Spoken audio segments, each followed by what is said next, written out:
Jeffery Lee Campbell is an internationally acclaimed American guitarist, widely known for his work as a band member on Sting's Nothing Like the Sun World Tour. Whether in studio or on stage, Jeffery Lee has worked with an impressive array of musical heavyweights including Peter Gabriel, Springsteen, Aretha Franklin, and Stevie Wonder, to name just a few. Jeffery Lee also possesses an extensive Broadway credit list, working with such productions as Saturday Night Fever, Mamma Mia, School of Rock, and Mrs. Doubtfire. And today, Jeffery Lee joins us from his home in New York City to look back on his successes and bring us up to speed on what he's working on next. So sit back, relax, and get ready as SocialNRG now presents you with your Backstage Pass.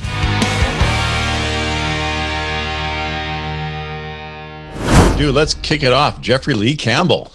There he is. Jeffery, how you doing, buddy? Great. Thanks for having me. Welcome to the show. Thank you. This is great, Jeff, and I said off camera, thank you very much for being so organized and so together. And you said something about you can't function in New York City unless you are together. Yes. And so you've been in New York City how many years? You said now? 34 years this week. Wow. And so are you still? Well, I guess everything's on hold right now. But if there wasn't COVID, would you still be doing Mamma Mia at this point? Mamma Mia closed in 2015. Oh, it did. Oh, I didn't realize that. I'm still sorry. Running in London, God bless them. I think it should still be running here, but it closed in New York in 2015. Right after that, I went into School of Rock, Andrew Lloyd Webber's School of Rock, and we did that for 3 years. It closed at the beginning of 2019. So I kind of kicked around for 2019. I was slated to do, there's a new musical on Michael Jackson that's coming in. Oh, so I was supposed to go to Chicago and do Michael Jackson in the fall of 2019. So I thought, I'll take a few months off. Then everything went sideways. I was 2020. I just started Mrs. Doubtfire on Broadway because I was going to do that for a few months, then move to Michael Jackson. Then COVID hit. Mrs. Doubtfire, we had 3 performances and then COVID hit. Oh, you're kidding. Oh, my. So I had a big 2020 lined up and boom. Now, if I'm lucky, I've been told September for Broadway. So a mere 18 months of unemployment. Yeah, I'm sort of hearing that things will start to open up in September. I don't fully expect to be back to work until January, February of next year, like almost a year from now. Like for me, touring and that sort of thing. So sure, yeah. Well, the problem with Broadway is they're old theaters. Everybody's cramped in there together. The business model will not support limited capacity or distancing. They just wouldn't make enough money. So they have to get the vaccine and the therapeutics straight so they can reopen. I mean, I assume we'll see masks in the theater, but some of those buildings are over 100 years old. So the heating, air conditioning system, they can't retrofit those to make it healthy. So it's going to be a while. I keep joking to people, it's not like it's spring break in Cancun or anything. This is Broadway. Yeah. And the demographic will not become rushing back till it's safe. I agree. Is it pretty quiet in Broadway right now when you walk downtown? I guess is the lights on at all, or? No, it's zombie town here, relatively. I mean, you should have seen it in March. It was unbelievable. But I go for strolls every day, but I tend to go to the Upper West Side where it's more residential because it's nice. If you walk into Times Square and see all the theaters dark and stores empty, and it's really depressing to see it after living here. I mean, this place, the city that never sleeps, right? But it's been sleeping since last March, pretty much. New York's my favorite city in the world. I just love it there. Yeah. I remember the first time I went, I just went, oh, it just speaks to me. So, I think you mentioned on the sheet that you sent to me that once you moved there to visit your friend, you knew you had to get back. Yeah. And the cost of living there is probably astronomical. It's probably not much different than Vancouver, BC, actually. Vancouver's really bad too.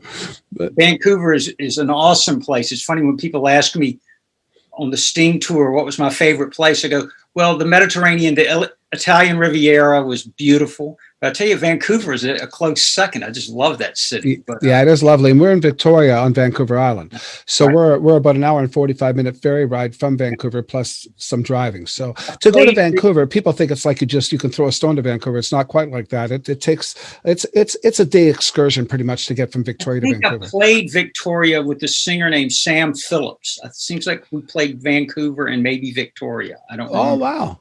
Yeah, but this was in like 1989.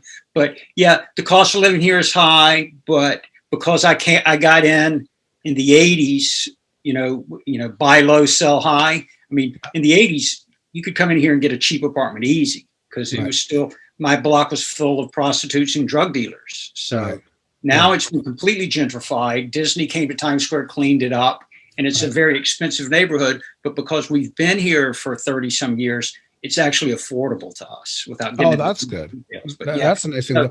Yeah. I mean, just on an offshoot behind you, are those old ticket stubs on the wall behind you? What is that? These are ticket stubs. Yeah. All ticket stubs. And that's from shows that you've done? No, shows that I went to as a kid. Oh, wow. I've got a BB King ticket on here for $2.50. Oh, that's great. I love that kind of stuff. Wow. What a great idea. It's so smart to keep that stuff. My crown jewel is Led Zeppelin on the Houses of the Holy tour. Oh, wow. And was that in Carolina? In North Carolina, Greensboro, North Carolina. I think the ticket was $17. So let's go back to that. So you were born and raised in North Carolina. Right. And so high school, all that stuff, good students? Yeah, I mean, school was easy. I got to college, I was like, oh, this is what studying is. So school I found very easy, good grades. But I started playing in bands when I was 13, started drinking when I was 13. So school was like, because I was playing fraternity parties and bars. So it was always drinking beer or whiskey or whatever. So, I had a very precocious youth, so, I was a good student, but. Yeah, I can relate. I mean, I played bars. I started playing bars when I was 14 years old up in Ontario, and the drinking age was 21 back then. It changed in Ontario to 18 later, but it was 21. And I was 14 years old. Wasn't supposed to be there. You're not allowed. And luckily, long hair and baggy clothes makes you look older, I guess. I don't know, but I never drank. I didn't really drink until I was in my 20s. It was just one of those things that never occurred to me to drink. But I grew up in a college town with a lot of fraternity parties. That's kind of where I cut my teeth. So they'd hire live bands to play the fraternity parties. And there was always keg after keg of beer there. So it was just a rite of passage. So kind of like it's like Animal House in a sense. Exactly. When you first started playing guitar, who was your influence? Like who really brought you to the dance? Well, what I think about hearing, and it's funny, I would say Grand Funk Railroad. It was simple enough that I could play it. Grand Funk. It's funny because I want to have Mark Varner on the show, I've played with the other two guys on these rock and roll boat cruises. Don Brewer and I guess Mel Shaker. Is it? How do you say his name? Shaker. Shaker. But I've played with them on boat cruises. I couldn't believe Don Brewer's a tall guy and he still plays great and sings great, and he still has that voice. Yeah, that I don't need a whole lot of money. Yeah, he's got that growl and all that stuff. But of course, Mark Varner had the beautiful voice and all the licks and stuff. But I remember that band because they recorded live off the floor in the studio. So when they played live, they sounded exactly like the studio. Well, I grew up on Grand Funk Live, which even on the back of the record, they made excuses saying, we didn't sweeten this. This is us, so there's feedback and wrong notes and everything like that. But again, it was 3-chord rock that I could play. Led Zeppelin 2 to a certain extent. Jimi Hendrix I loved, but it was a little more complicated. And it's funny, people, I was a little past my prime. The Beatles were a little bit before me, but the Beatles stuff was too complicated, Right. Well, especially when it starts getting to Sgt. Pepper and stuff like that. That's what I'm saying. So the guitar-driven stuff for me was Grand Funk, Led Zeppelin 2, and then the Allman Brothers live at the Fillmore is where I really... of course. Yeah, that was a turning point album for sure. Just getting back and to touch on Grand Funk just a little bit more, the most wonderful thing about Grand Funk is they used all their bad publicity as their press. Yeah, sure. Anytime there was a bad write-up, they used that as the press. These guys suck. These guys are terrible. That would be on the next poster. Sure. And they filled arenas. It was unbelievable. I'd love to go to Spotify and type in Grand Funk and start listening to those old studio records and, Inside Looking Out, Mean Mistreater, and all those old songs. Yep. Sure. Absolutely. That's how I learned how to play guitar. Yeah, and it wasn't until Todd Rundgren took them under his wing, I think, we're an American band and stuff. It started, they upped the ante a bit. I always say to people, if you listen to, what's the song? A Bad Time to Be in Love, that hit. Yeah. It's the same guitar solo as I Saw the Light by Todd Rundgren. You go, oh, that's the same. And I'm like, I never put that together. I Saw the Light. The guitar solos are very similar. I never even thought of that. Check it out. Wow. I've been playing both those songs for years and I never put that together. You listen to him, you can tell Todd's got his fingers on that. Yeah. Well, he's such a musical guy, just amazing. But okay, so you start cutting your teeth, you start playing high schools and fraternity dances and things like that. And so now you went to university in Miami and studied jazz, correct? Correct. Like every precocious person, I started thinking, well, jazz is the real music, right? Mm-hmm. So, and I got to Miami and got my butt kicked immediately because I could play a 13th chord and some Wes Montgomery licks. So I thought I was a jazz player.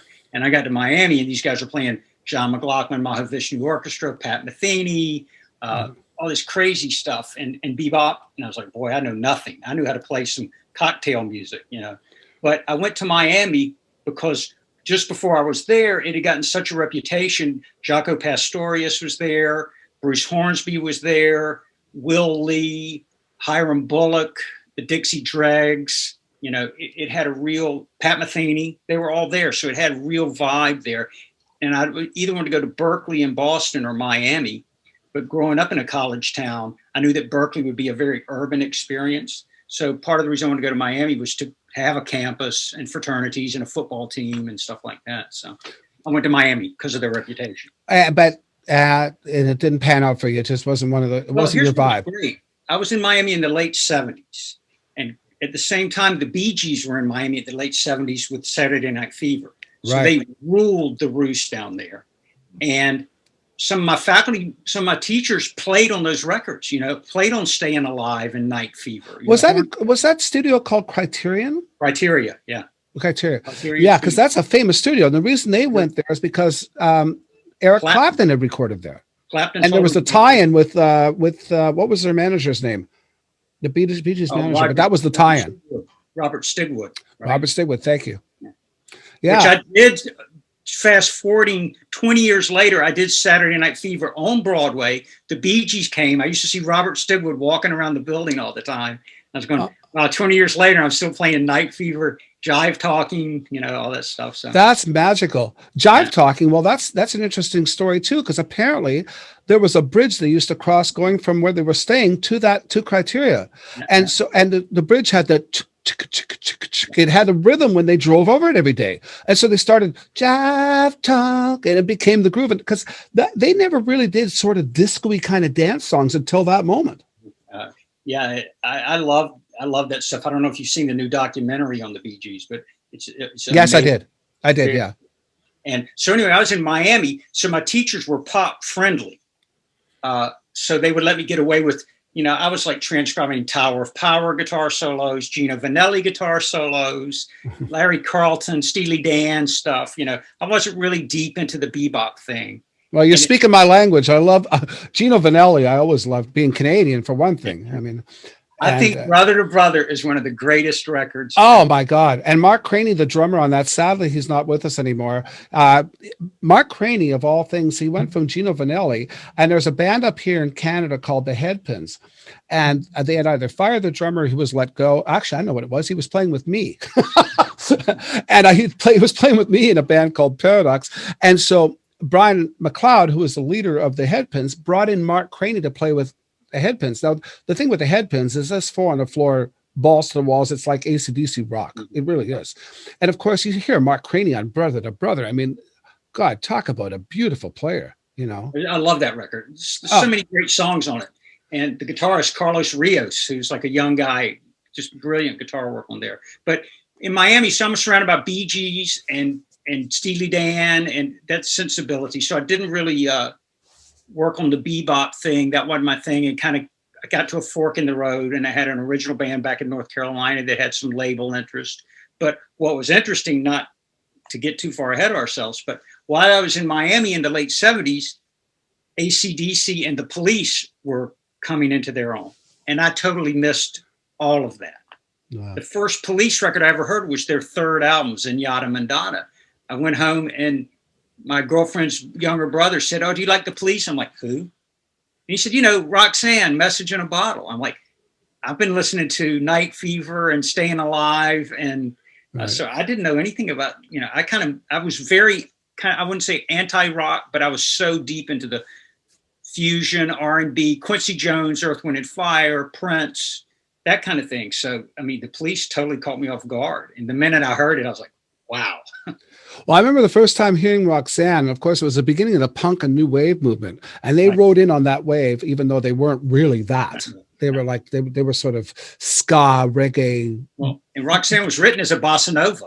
It was, Yeah, if you hear him playing on acoustic guitar, it was a bossa nova. Wow. Unbelievable. Well, I remember hearing that song, and of course the production was just so thin on it, especially before they remixed it. I mean, it was just like, it was so nasally. But okay, I have these stems from that song. And of course, at the beginning of Roxanne, you hear that dang, dang, dang, and you hear a piano go boom, and you hear Sting laugh. In my mind's eye, because I've got the individual track, in my mind's eye, I put it together that he was about to do his vocal, sat on the keyboard and hit this and laughed about it, and they left it in because it was such a magical moment. Do you know anything about the truth of that?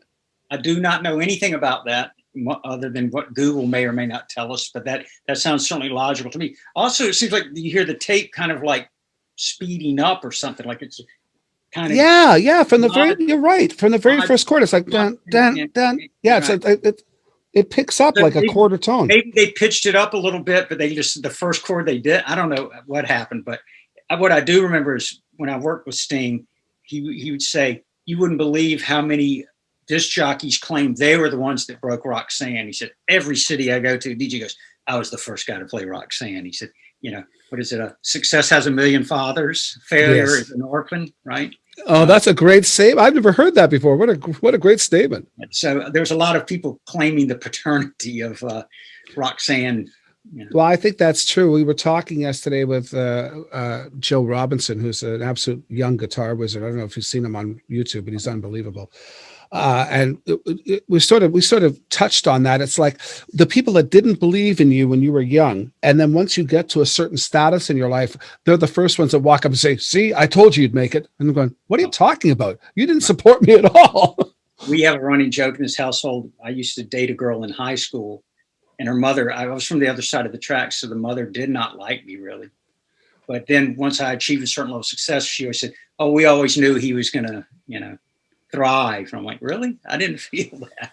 I just got a note from Charles. This is interesting. He said, you're right, Mick, from Wikipedia. During recording, Sting accidentally sat down on a piano keyboard in the studio, resulting in an atonal piano chord and laughter preserved at the beginning of the track. As a note to the gaff, Sting is credited in the liner notes for playing butt piano. Oh. So there you go. Yeah.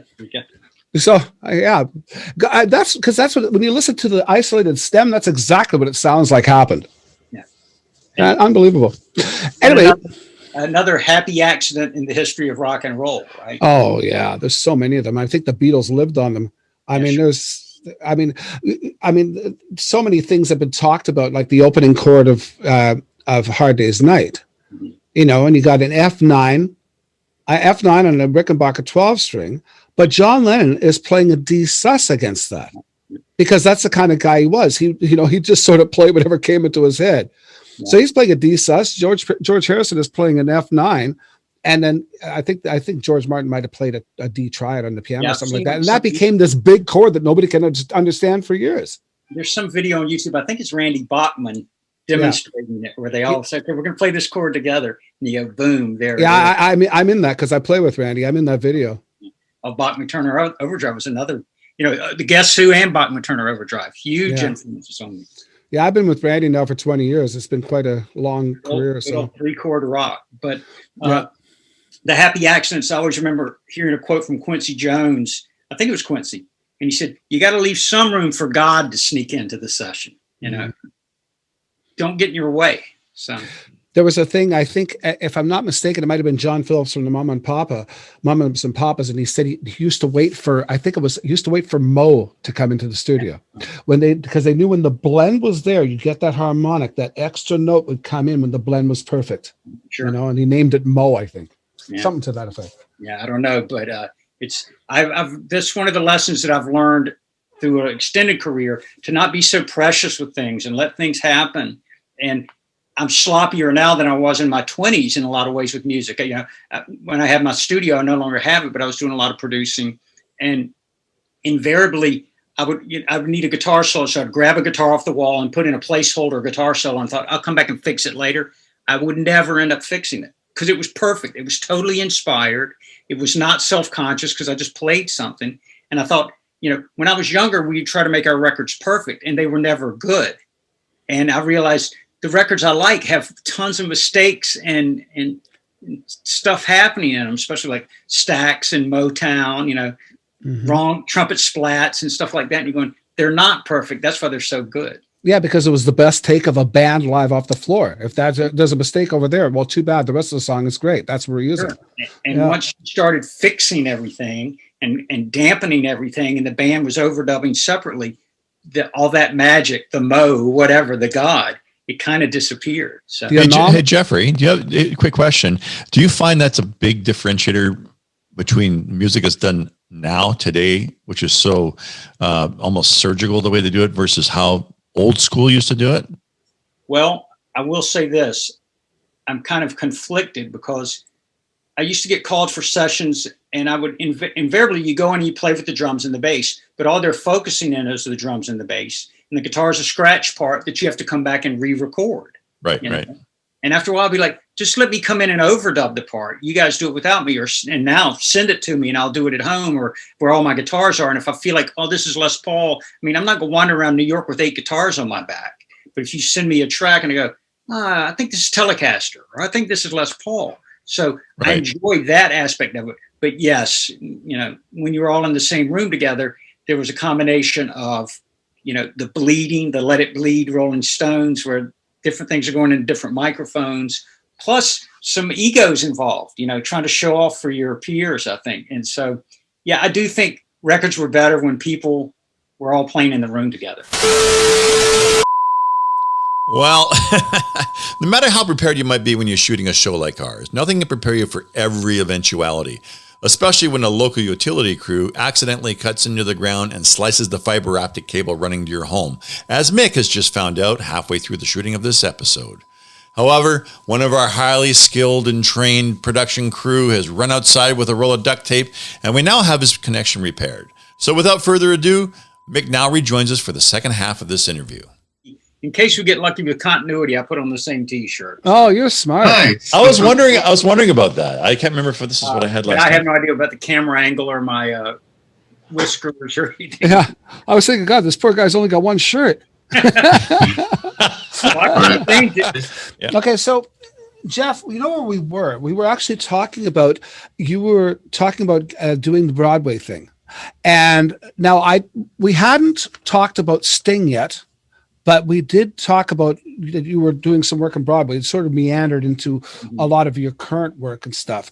So I think the last thing we were talking about was when you got into, there was Mamma Mia, which ended, correct?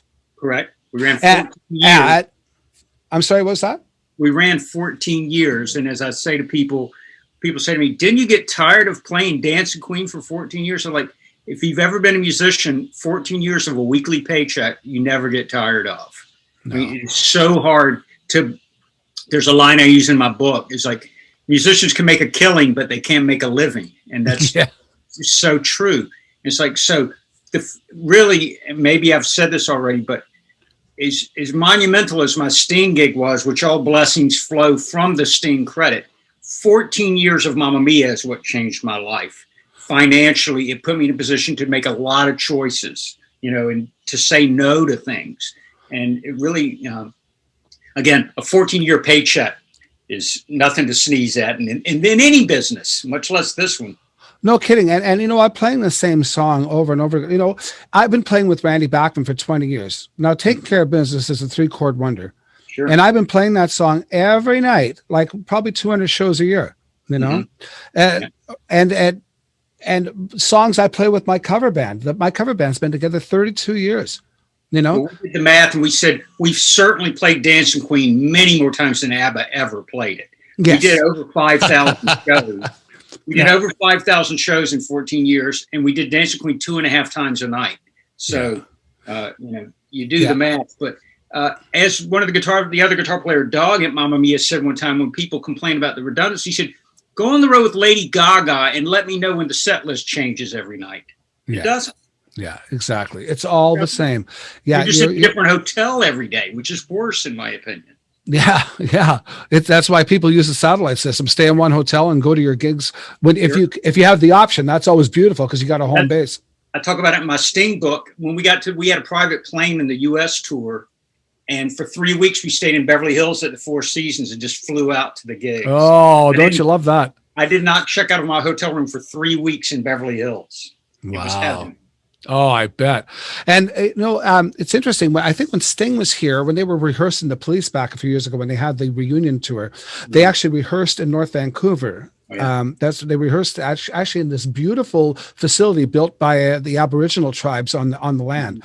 A beautiful, beautiful place, and that's where they rehearsed. But this guy that I met a few times has this incredibly luxurious yacht, and I guess they brought Sting and Trudy out on this boat, and Sting ended up, I think every time he comes back to Vancouver, he rents this guy's boat, but it's massive. It's like, it's stupid. I mean, it's got to be 100 feet long, Well, and we digress from Broadway here, but what I like about Broadway is I sleep in my bed every night. It's a 10-minute walk to work. I haven't owned a car in over 20 years. I live in the same neighborhood as where all the theaters are, which can be noisy, but nonetheless, my commute, a lot of the guys in the orchestras live in the outer boroughs or in New Jersey, and they tunnels and bridges are involved to get to Manhattan, then a parking space. And the joke is always, Jeff, how was your commute? And I say, well, at 9th Avenue, it said, don't walk, because that's my commute. Well, we had touched on that earlier. I mean, you were lucky enough to get into that place a lot earlier than before the big craziness. Back when Times Square was still kind of a bit of a ghetto. No, yeah, anybody, you get a handshake and you get an apartment in this neighborhood. And now it's like the leases are amazing. It's incredibly expensive. But again, being able to walk to work is great. But we were talking about Sting and private planes and yachts. I saw an interview with Pete Townsend one time, and he said, I don't really buy the whining of rock stars anymore. They all get private jets and they go home most of the time. Mm-hmm. In my book, I talk about, we went to Europe for 3 months with Sting. No internet for 3 months in Europe. Mm-hmm. And it was rough. Whereas now guys, they go out for a few days and they go home for a few days. And they go out for a few days and they go home for a few days. Yeah. Well, that's sort of Broadway, the way it is. I come home every night and I love it. Yeah, that's sort of the way it is with Randy on his tour. It's the longest we'll ever go out is usually 2 weeks. Yeah. But anyway, and your book, by the way, is what drew me to having you on this show. I've heard nothing but rave reviews. I must confess I haven't read it yet, but it's definitely on my list. Giving people homework. The first thing I ask people is do you like to read? If the answer is yes, then I'll tell them to read my book. If they don't like to read and it gives them post-traumatic stress from high school, I say just steer clear of it. But that said, it's written like a journal. So it's very bite-sized stories of, you open a page, it's April 25th, Paris, France, or August 1st, Berlin, Germany. It's really short little stories about being on the road. That's fantastic. And the Nothing Like the Sun album, that album, there was Dream of the Blue Turtles before that, but Nothing Like the Sun, I remember when that came out. Now, tell me something, because I had it on cassette. Mm-hmm. So was that a double album? It's a good question. Because I have it on cassette, advanced copy. I talk about my book. When I got the Sting audition, I went to being buzzed by the mailman. Can we? Because I saw a picture of that advanced cassette that you had. Yeah. So getting back to it, so we'll talk about Nothing Like the Sun, and that album when it came out, and Charles just confirmed that it was indeed a double album. So I don't feel so bad, and I'll tell you why. I'm going to say that. I have it on vinyl. I have Blue Turtle on vinyl, but Nothing Like the Sun. Because I got the tape, and I was playing actually in the very town I live in now, at this place called the Forge, and I used to go out and run every day for the length of that album. Mm-hmm. And I remember when I first did it, I went, my God, this album seems really long, because it's a tape, but it's actually a double album on tape, because I would run until it ended, or I'd run until one side ended. Then as soon as that happened, I'd run back. Right. And it was like, I'm running for a long time here, But yeah, I love that album a lot. you know, the just, you know, the Dance Alone, all this stuff. And what I find funny, and I talk about They Dance Alone in the book because we played it in South America where the song was actually written about the mothers of the disappeared. And they would join us on stage a couple of times in Argentina. And to see those women who have lost their children to dictators dancing with Sting was really powerful every night. But I always say to people, what I did not see coming, I think maybe the biggest hit from that album is Englishman in New York. And that always felt like a novelty song to me. When we played it, I was like, yeah, this feels kind of like a throwaway song. And he still plays it in concert now, you know. Out of that whole album, that's the song he still plays. I like, I actually love that song a lot. Yeah. Because he was talking about, I guess the song is about this gay man that he knew and right. Just that whole video thing. I can't remember he was an author, I think. And he had a song that I found kind of similar just because it was a bio song on the Dream of the Blue Turtles. What the heck's it called? It's about the vampire. And it's Bourbon Street. Bourbon Street. Oh, beautiful. And that electric upright bass just sounds incredible. Well, Englishman in New York, I'm actually in that video. It's the only music video I made with Sting. And as I mentioned in the book, there's no guitar on that song, but he's a nice guy, so he let me be in the video anyway. So there I am playing my guitar in the video. But as I say, don't blink or you will miss me. I mean, right. Yeah. Charles just pointed it's Quentin Crisp, who was the Englishman in New York. Yeah.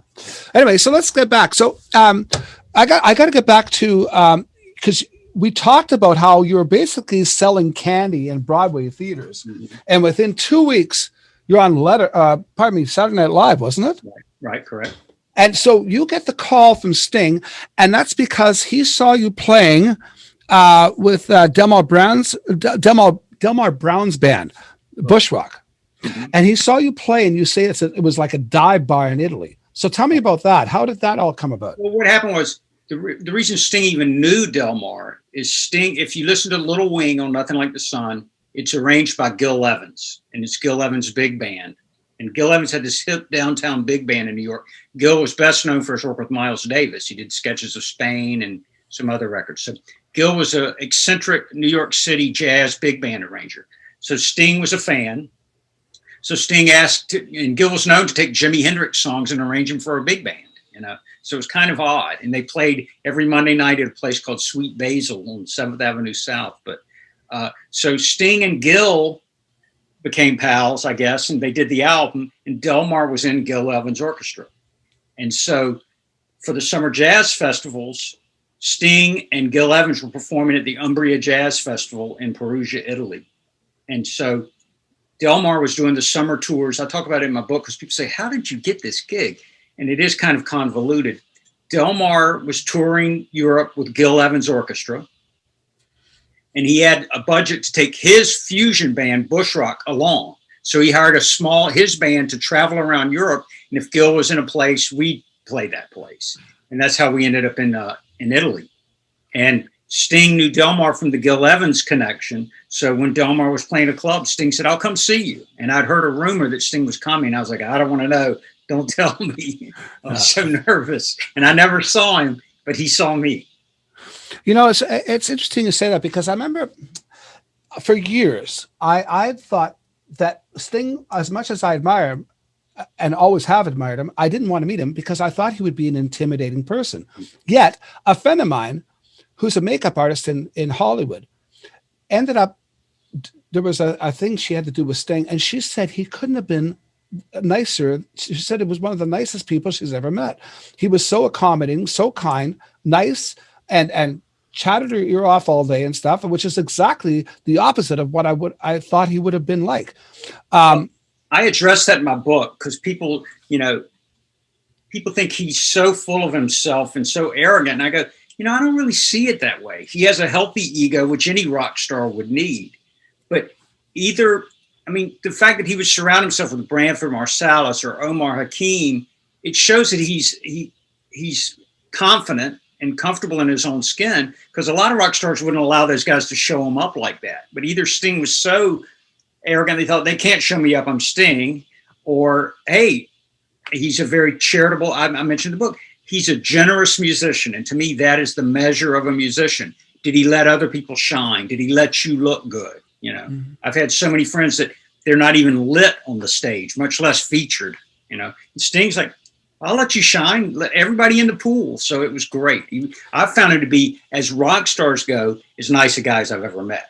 Yeah, if I could be totally candid, I mean, I've been in situations, where I've had management come up and go, hey, you know, you moved on that song. Yeah. Yeah, well, I was, well, don't. You're taking the spotlight away from the star. I'm going, what are you talking about? Like, I'm not standing in front of him, you know. Jeez. I mean, well, I talk about it in my book. It's an interesting anecdote kind of early in the tour where Sting yells at us for being so boring on stage.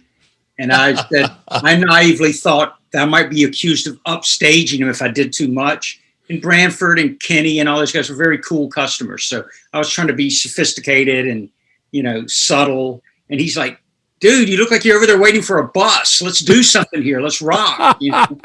You want to say something, Scott? Yeah.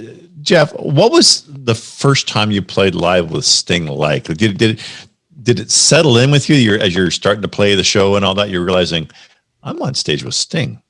This is me. About it in book, our first official gig was at a club called the Palladium in New York.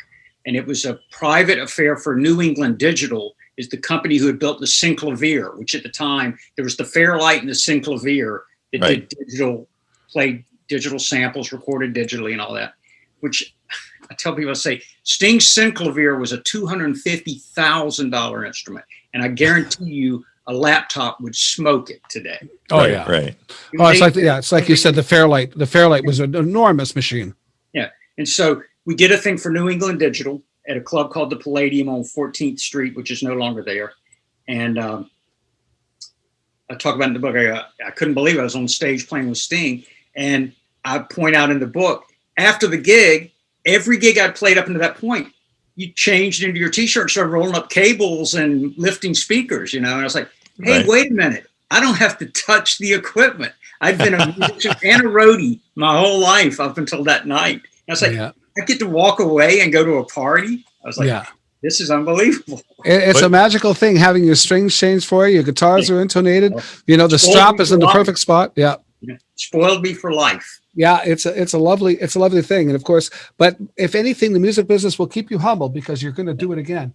Well, that's the thing. It's like at Mamma Mia, I had electric guitar, acoustic guitar, and acoustic 12-string. Plus there was a stage guitar that I was in charge of restringing. So on string day, I had to change 12, 24, 30 strings on string day.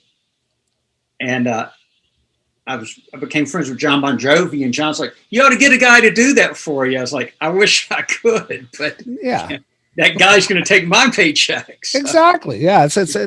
It's funny. I remember having roadies like in Vancouver area, the club business was so lucrative. I mean, you could really make a living. I mean, I raised my family, owned houses, all that stuff just from playing clubs, and I had crew and all that stuff.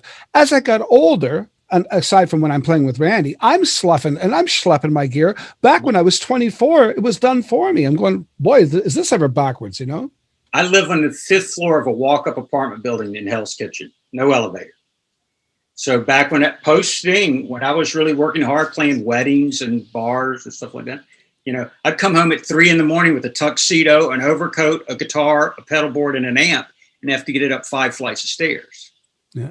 So once I started doing Broadway, and people would kind of sniff at Broadway and think like, oh, that's an old man, you're being put out to pasture. Like, hey, I'm not carrying any gear. I wear blue jeans and a t-shirt. There's a crew there setting up the equipment. There's union guys moving stuff for me. It's like, what was killing me was playing weddings. I was working 4 hours a night, standing up till 1 or 2 in the morning. You know, there's nothing like bending over a hatchback Toyota Tercel, putting your Marshall cabinet, and back then I had a Lab Series amp, which weighs about as much as a twin reverb, and putting those into the back of the car, bent over like this. My back is still suffering from that. I have back problems. I was in a band in post-college. The keyboard player had a Hammond B3 with a Leslie, a Yamaha CP Electric Grand, clavinet, Fender Rhodes.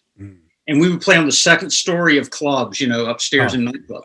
It's always PA speakers. We were carrying all that gear. And many years later, I was at my chiropractor and I said, what is my diagnosis? And he gave me some long Greek word. I said, what does that mean? He said, old bones. Yeah, no kidding. I was like, yeah, it's carrying too many twin reverbs and Leslie cabinets. Absolutely. Those B3s. Oh my God.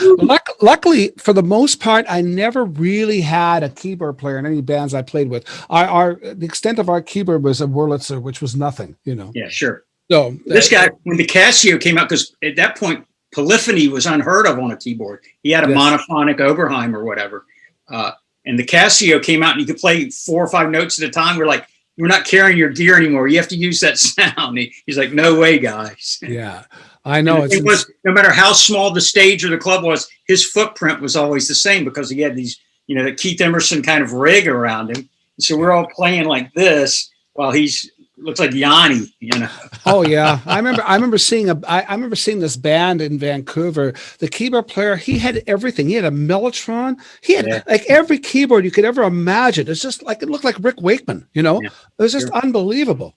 Yeah. I remember doing a gig in England. It was called the High Voltage Festival, and they had reunited Emerson, Lake and Palmer. It probably ended up being their last gig. Mm-hmm. And Keith Emerson came out on stage, and of course it's all for show.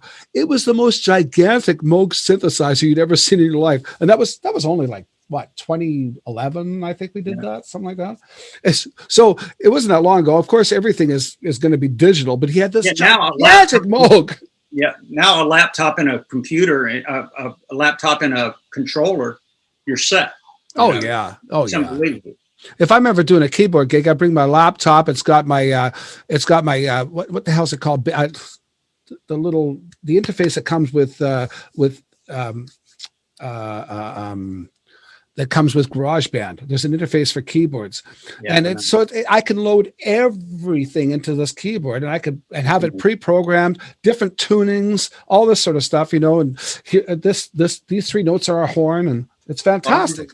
Reading an article one time, and I think this is important for us to all keep in mind, that with what the digital age has done for us as far as sending MP3s back and forth and uploading our music to YouTube or iTunes and recording on GarageBand. And what's GarageBand? Is it $5? Is that what it costs, or is it just free with that? I think it's free, isn't it? Yeah. I don't know. And I guarantee GarageBand blows Sting's Synclavier or Thomas Dolby's Fairlight out of the water. But what is, somebody said one time, said, everybody loves this technology, but they still want to get paid like it's the 80s. And there's it's not the 80s anymore. There's a band up in Canada.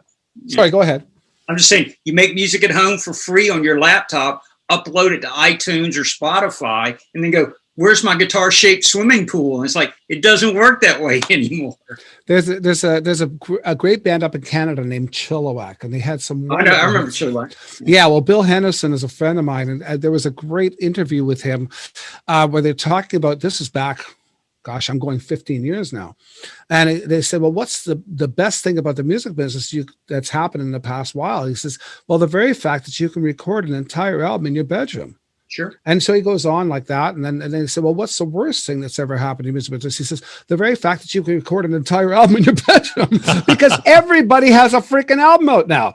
Like, how do you rise above the noise, It might have been a producer from Led Zeppelin or the Beatles or one of those guys, Jeff Emmerich, one of those British kind of guys. And he said, what we found with Pro Tools is you can make things perfect. The problem is perfect is shit. Yeah. Well, that's the old Pro Tools line. The guy goes out and does his vocal. He says, how was that? It was terrible. Come on in. Because you can just cut and correct and all that stuff.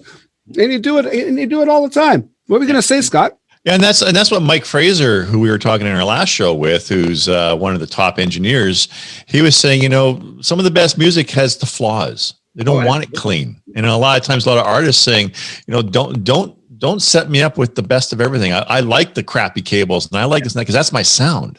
I agree. That's what. Sometimes I'll be doing sessions, and guys want me to do a Jimi Hendrix type thing, and they go, "But your guitar is so noisy," and I'm like, "So was Jimmy's. Yes. Who cares?" That's called a Strat.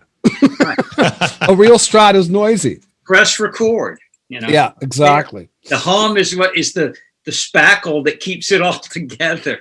Yeah. Well, Mike Fraser's story was actually a little bit even more in detail. He was working with Jimmy Page. This was when they're doing the Coverdale Page album, and they're working up in Vancouver. And I guess they'd finished the session early because Jimmy liked to work between 1 and 5, and that was it. So he's sitting around the studio with nothing to do. So he went into all the tracks and he cleaned up from, after the guitar exited to the next entrance, he cleaned up all the buzzes and crackles and stuff. So the next day, Jimmy comes in to listen to what they'd done the day before, and he's listening. He goes, "What happened to my sound?" He said, "Oh, I just cleaned up all the noise." I said, "Don't do that." He loves all that stuff. To him, that's the character, right? Imagine what Sinatra or Marvin Gaye would sound like if you auto-tune their voice. Oh, yeah. Yeah. Well, that's the feature, not the bug. When it's a little flat with Sinatra or whatever, or Willie Nelson, that's what I like. I can't listen to modern music. It's so tuned. I put on a George Benson record the other day, This Masquerade, his big hit. And I was like, wow, he sounds sharp, the whole song to me. It's just because we're so accustomed to perfectly tuned vocals now. Are you familiar with Rick Beato? I don't think so. Rick Beato, he's got a great... I have. And he did the video about the drum break on the Jonas Brothers record. Well, but he also did where he quantized John Bonham. Right. So he played John Bonham and then quantized it so it's perfect. And then it just lost all of its breathing. That's what the thing I saw. He had taken a drum break off of the Jonas Brothers record, and some critic had said it's the funky, it redefines funky. And he said, really? And so he played it and it was totally quantized. He said, now let's listen to The Funky Drummer by James Brown. And he put it on the grid. The kicks were early, the snares were late. And he said, once you put it on the grid, it's perfect, but that's not funky anymore. He said, maybe when they got played it was funky, but you guys have quantized it and that ain't funky. I mean, even over The Funky Drummer, the James Brown thing, he showed up, held his phone with the BPM. It was slower at the end of the tune than it was at the beginning of the tune. Remarkably, we were in Poland doing some work. And at the time, we were going to do this tribute act. And we figured, okay, well, because we didn't have a real studio to work in at the time, but the guitarist in our band had he had a program where he could, basically what we were going to do is we're going to take Beatle tracks and we were going to grid them and then play to the grids at our parts. Sure. What he blew his mind was when he gridded the Beatles stuff, that Ringo's time was pretty much perfect from beginning to end. He just slowed down and sped up in and out of fills. The rest of the time, it was letter perfect on every song he brought up. So people that criticize Ringo, it's like, he was pretty on the money, that boy. Yeah. Well, it's funny. I had an experience like that. This is when I was, in my 20s, post-college, and played with a drummer. I used to yell at him for speeding up and slowing down. And then I did a couple of gigs with the drum machine, and I realized the guy isn't speeding up and slowing down. He's playing metronomically, and it feels, going into the chorus, it should lift. Coming back into the second verse, it should pull back. And you're used to humans doing that. And a machine is like this, and this drummer was so metronomic, it felt like he was dragging and rushing. I played with a drummer one time. It was like, and he was doing it. It was like a Rock This Town kind of feel, the Stray Cats. No. And when he would play his ride cymbal, it always felt like it was speeding up. And I was going, God, he rushes. But when I listened to it, he wasn't rushing at all. It was all me. Yeah. There was something about when he went to his ride cymbal, it felt like it was going faster. Right. It's a weird anomaly. Yeah. So I gotta get back to Sting. Did you guys do Little Wing on tour? Yes, we did. That was one of the big highlights of the evening. Big 10, 12-minute version of it. We actually started with Voodoo Child and then segued into Little Wing. So it was a big part of the night. And the stage was a multi-layered stage with a lot of stairs. And at the end, over time, it developed where, like I said early on, he's going, you guys are boring, let's get some. So by the end, of course, we were showboating. And but I would climb, and there's on some videos on my website or certainly on YouTube, where I climb up like 3 levels of stairs to stand on the top of the stage and quote the Star Spangled Banner at the end, a la Jimi Hendrix. But then I would come back down the stairs. And I remember thinking so many nights, it's like, I am going to fall and bust my ass one of these nights. There was grates in the stairs with spotlights shining up through them. So there was places where your toe could get stuck. And I thought, one night I'm going to go completely. But thank God it never happened.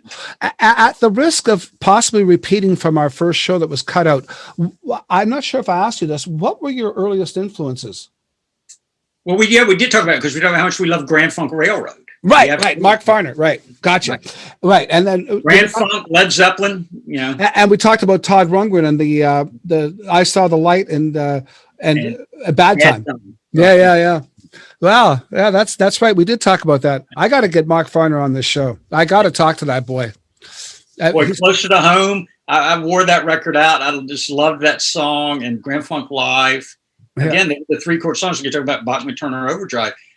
I couldn't play Beatles tunes; they were way too complicated. So it was a Grand Funk, and James Brown, stuff like that, 1 and 2 chords. Yeah. But boys, they teach you groove. Holy smokes! Yeah. There's nothing like James Brown for groove to this day. That's how I tell people, and I realize that I'm an anomaly because, and one of the best compliments I ever got was from a drummer I was working with in a wedding band. And he said to me, and I'll take this to my grave, he said, Jeff, most guitarists sound like they're standing around waiting for their solo. You do not sound like that. And I thought that he means you approach the rhythm part with just as much fervor as the solos. And I'm actually so far on the other way. I said to people, I'd be happy if I never played another guitar solo ever again. To me, does the world really need another 8-bar, 16-bar blues scale pentatonic solo? Let's just groove. I would rather play an E9 with James Brown for 20 minutes than to play an 8-bar guitar solo. Yeah, it's interesting to say that. A friend of mine is a great guitar player with a band up here called Street Heart, and he's got Jeff. He just feels the groove so well. Like that guy that you dance to his guitar. His guitar it's got everything in it. And he's a great soloist, but it's like he's all about the groove. So you guys are kindred spirits. Well, that's yesterday a friend had texted and we were talking about Chick Corea passing away. And so we got talking about Chick, and we got talking about Herbie Hancock, and we started listening to some Herbie stuff and talking about his guitar players where we had Wah Wah Watson and Ray Parker Jr. playing guitar. And it was so funky. And then there's a YouTube going around of Ray Parker playing the guitar part to Got the Love by Rufus. And it's just him playing it by himself, like bass and drums. And it is so funky. And I said to my friend, I said, that's why I can't sound anything like Eddie Van Halen. I was too busy listening to Ray Parker Jr. playing Shaka Khan and Rufus. That was my thing. I have a very dear friend who's had a good career as a guitarist. And he said, we talk about guitar solos. He's a kindred spirit. And he said, if I played the first 4 notes of Marvin Gaye's Let's Get It On, that'd be enough of a guitar solo for me my entire career. Wow, wow, wow, wow. Yeah. It's not how many notes you can stick into it. It's the right notes. And there's a quote. Like a BB King can hang on to one note for 3 bars and he's milking it to death. Listen to Stevie Ray Vaughan on Let's Dance. Yeah, exactly. He plays. Exactly. Now, according to Nile Rodgers, he was totally flummoxed in the studio and didn't know what to do. But I think it's brilliant. And I always point out when I listen to Sign of the Times by Prince, it sounds like he's channeling Stevie Ray to me, playing very little.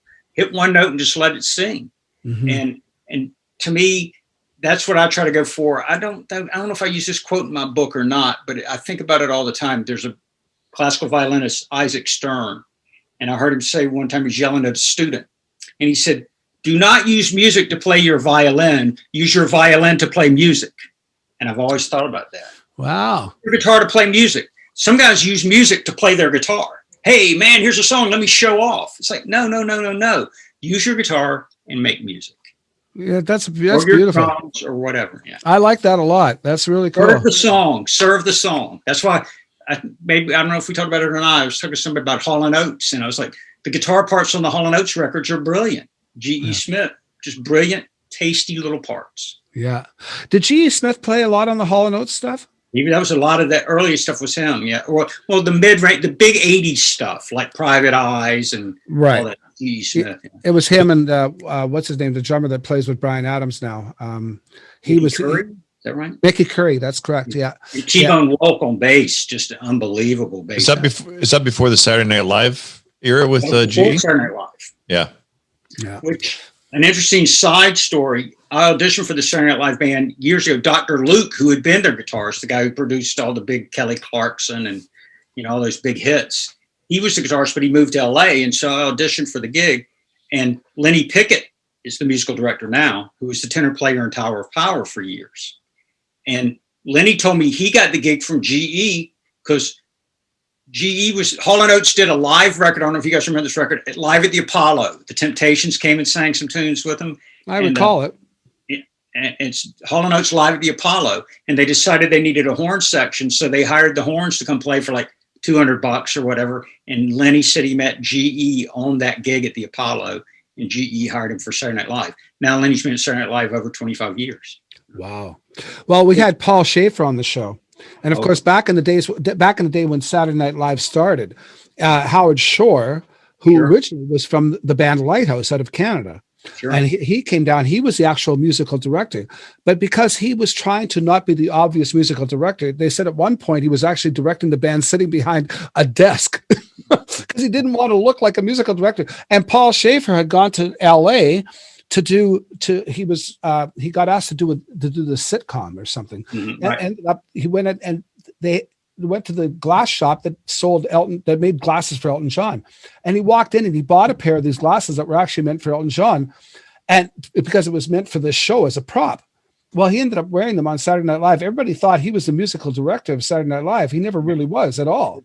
I mean, he ended up getting the most notoriety because he was the most obvious guy on stage. I mean, I've read the stories. I read his book, which I love. Yeah. We're going to be here the rest of our lives, something like that. Yeah. Great memoir. Because the David Letterman show, I talk about in my book, was a big reason I moved to New York. It just made New York look so cool. And I thought Paul's band was, Hiram Bullock on guitar, Will Lee on bass, and Steve Jordan on drums. Yeah. Those guys were incredible. Yeah. And I talk about it in my book because Sting's Nothing Like the Sun, Little Wing, that's Hiram Bullock on guitar. Yep, that's right. When I played Saturday Night Live, guess who showed up? Hiram Bullock shows up, comes in our dressing room, hangs out, then goes and sits in the front row of this thing when I'm playing Little Wing and goes like this. Oh, no. And I'm looking at Hiram Bullock, who is one of my heroes, and thinking, I snaked his gig, and now Hiram's giving me this better be good, kid. Look, and I'm like, how did I get here? But well, you obviously passed the audition. Well, after about 18 months, I mentioned at the end of the book when the tour was finally over, I finally passed the audition because he went through 3 drummers on the tour I was on. 3 drummers. Really? Wow. There was no job security. You earned your stripes every day. Well, and talk about Paul Schaefer's band. I mean, Will Lee's was with him right from the very beginning, first note to the last note. And I went to the University of Miami. And my work study job was in the dean's office, and the dean was William Lee. It was Will's father. So I used to mix cocktails for Dr. Lee at 5:00, roll out the bar cart and mix martinis. So Will was at Miami a few years before me, but I worked for his dad, William Lee, at the University of Miami. But yeah, Will, what a career. Wow. Can you take us through Saturday Night Live, when you're doing a Saturday Night Live show, what's the event of the day leading up to the production? Well, again, I talk about this in my book. We did a sound check on Thursday, and Sting had hired Bob Clearmountain to mix sound for the show. So I'm like, oh my gosh. Here's Bob Clearmountain, who's done the Stones and Chic and David Bowie, and he's mixing it. And then we're going through sound check, and he's like, let's do Little Wing again. So I keep trying to play a better solo. And I look over and there's G.E. Smith standing in the corner watching me. And so I'm like, whoa, this is a lot of pressure. So you do that on Thursday, then day of the show. And I go at this in length in my book, but once you get there, you're not allowed to leave the building because they're so afraid musicians are going to leave the building and get out in a strip club in Times Square or a bar and not come back, right? So once you get there about 5, you're there. So we get there and we're kind of kicking around waiting to do stuff. And it's kind of an extended story in my book because it was so special. And the fire alarm goes off. The building's on fire. So I run down the stairs and escape the building. I look out, there's flames coming out of the building. So they're like, well, we don't know if we're going to cancel the show or not because NBC is on fire. Bad ratings. It knocked the network off the air. That's where they did their national news from Rockefeller Center. Knocked them off the air. Technical difficulties. Please stand by. Their national news. So we wait around. And then they finally say, okay, we're good to go. Let's do the show. But typically what happens is at 8:00, you do a dress rehearsal for a live studio audience. Then they clear the house, trim the show, cut the jokes that didn't work. And then you do the show at 11:30 live. we did no dress rehearsal. I've read we're the only show in the history of that show that went on the air without a dress rehearsal. We just did it. Wow. So on top of Hiram Bullock staring at me, I'd been in a fire that day, and I'd never been on TV before, national TV.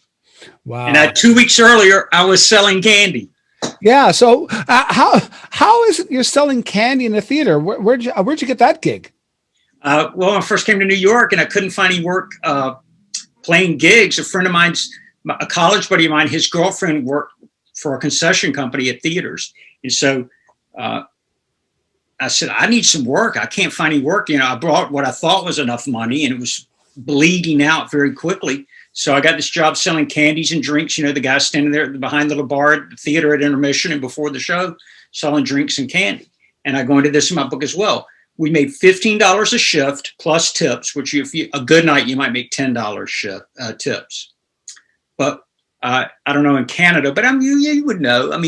One of my coworkers was Aaron Sorkin, who has gone on to become, he wrote The West Wing, A Few Good Men, wow. Sports Night, The Social Network, Newsroom. He was a fledgling writer. He was scribbling down on cocktail napkins the lines to A Few Good Men. When you see Jack Nicholson, you can't handle the truth. That's Aaron. Wow. He was working beside me $15 a shift. How fascinating is that? Yeah.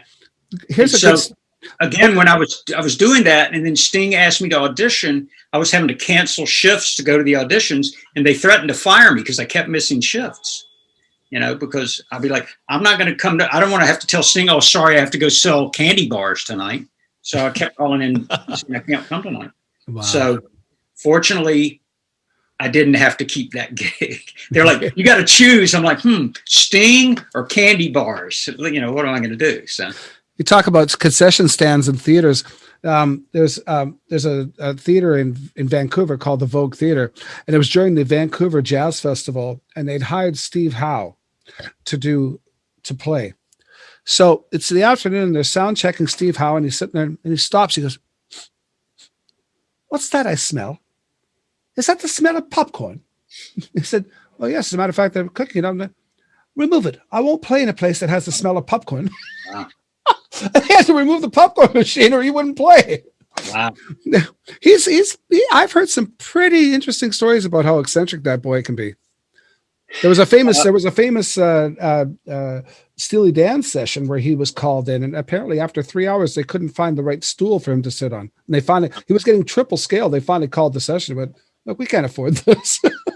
Well, my hat's off to, you hear these stories from the good old days when there was so much work you could pick and choose, recording work, where Bernard Purdy, the drummer, or Ron Carter, bassist, they would go in and the guy would ask them to play something. They go, I don't play that. And they would pack up and leave. Wow. They'd tell Bernard Purdy, we want quarter notes on the kick drum. He'd be like, I'm not going to do that. Get somebody else. Yeah. If you want I smell popcorn, I'm out of here. That's... If you want the Purdy shuffle, you get the Purdy shuffle. Right. And I heard a story of Ron Carter showed up and they had chord changes written out. And they said, just walk a bass line over the chords. He's like, if I'm walking it, I want creative, freedom. Yeah. Credit. I want to be one of the writers because I'm writing notes, because that's what I always heard. When I first got here, guys go, you only play the ink. If you do anything that's not written in ink, you're one of the creators. And of course, most sessions I ever did just said E minor to A7 on a cocktail napkin or something. But of course, in the old days, if it wasn't written, you didn't play it, or you demanded creative credit. Part of the royalties. When I first joined Randy Bachman, I was playing electric bass, and I knew that he had been recording a jazz album with these jazz cats leading up to the tour I'd done with him.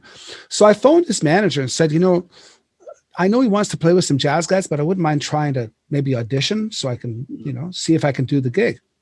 He says, well, let me talk to him. So 2 weeks later, he says, okay, you got it. I said, about the audition? He says, no, the tour. He says, you can play upright, right? I went, yeah. I couldn't play upright. I'd never played jazz in my life. The very first night, I'm playing live at the rehearsal hall on Bravo TV, direct, no fix-ups. I'm playing upright bass, playing jazz.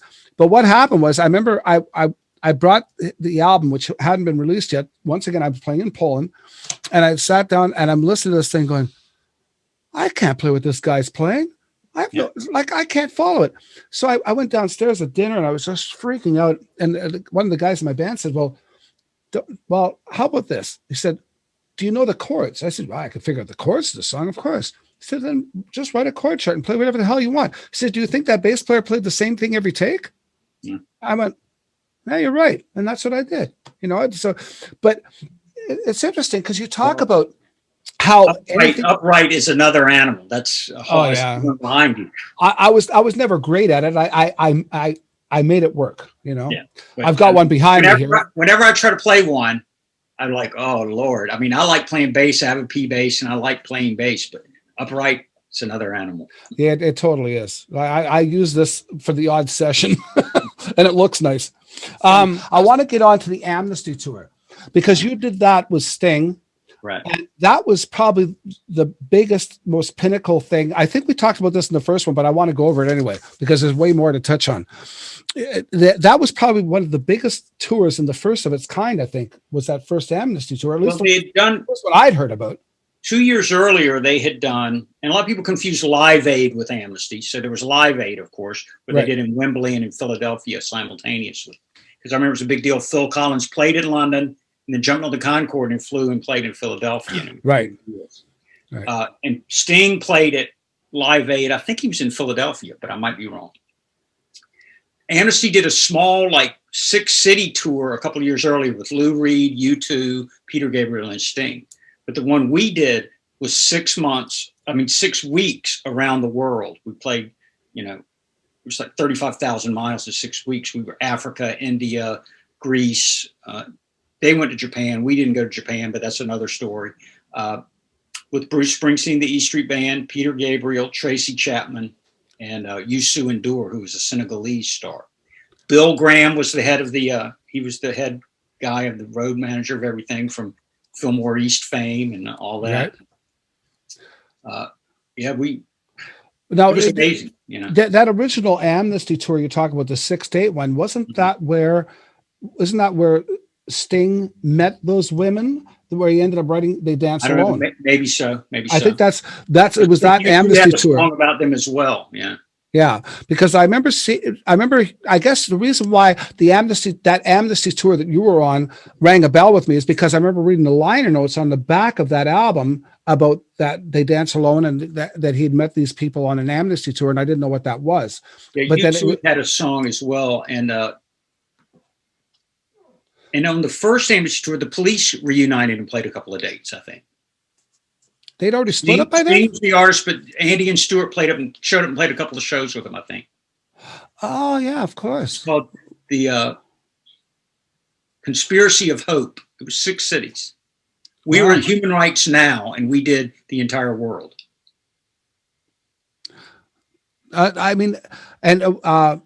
So were you hanging out with Springsteen and stuff? Good guy. I mean, that's what I say. There was 2 jumbo jets, one for the gear and one for the band. So it was a private jumbo jet filled with 6 bands, and it was crazy. I mean, that's what. At that point, I'd been on the road for 9 or 10 months. I was exhausted, and I talk about in the book how exhausted I was. But I'm like, I'm getting ready to go to Africa with Bruce Springsteen. Let's go. Yeah. So. We came home we did our summer tour. I mean, the pace, and that's the main thing I try to really convey in the book. The pace just kept getting harder and harder and harder.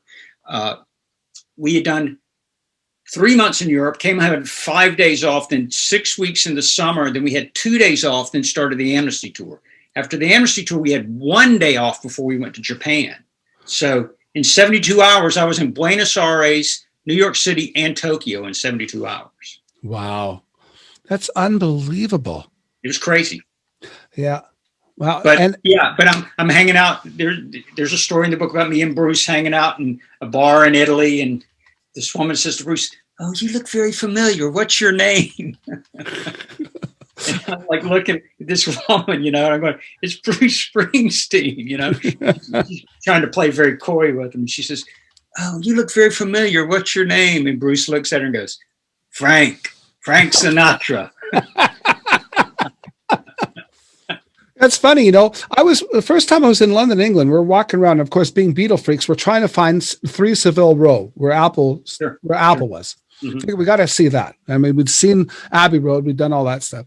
So we're walking around aimlessly, and we see this older gentleman and this younger girl, and they're walking down the street. And so we said, "Excuse me, do you know where 3 Savile Row is?" And they said, and she goes, "Oh, you mean the Beatles?" Yeah. And she was talking like not an English accent. Mm-hmm. And I said, she said, "Yeah, it's right." She says, "I'll tell you what, we're going to a party." And she found out we were from Vancouver. And she says, "Oh, I'm from Vancouver too.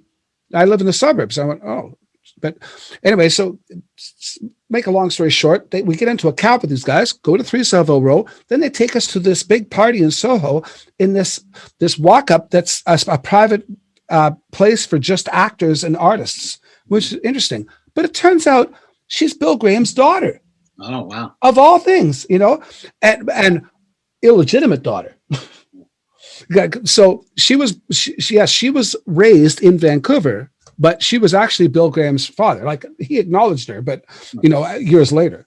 Yeah, I'm shocked that a guy in the music business has scattered all around. Speaking of which, Sting and Trudy seem to have like this incredible bond. They've been together forever. Sting was married, and then when he and Trudy got together, so he had 2 kids from his first marriage, right? And then now he and Trudy have 4 kids, maybe. Wow. But they've been together a long time. Trudy, I loved hanging out with her. There's a great story in my book. We start our tour in Rio de Janeiro in Brazil in November, and we played 1 or 2 shows, and it's Thanksgiving Day in Rio. So we're playing tennis, and it's me and the road manager, Billy, against Sting and Trudy playing tennis, right? And lob comes my way, and I just crush the ball. I hit Trudy right in the head. And, I've been on the gig for like a week, right? And Trudy turns to Sting and goes, "Sting, please fire him." And Sting goes, "You're fired." Well, I probably broke some ice. That's a good thing.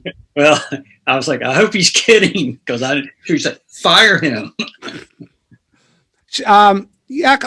If I recall, I think they were neighbors at one time or something. Yeah, I don't know. I remember seeing that in an interview, and I remember saying in an interview, and I don't think it was all hyperbole.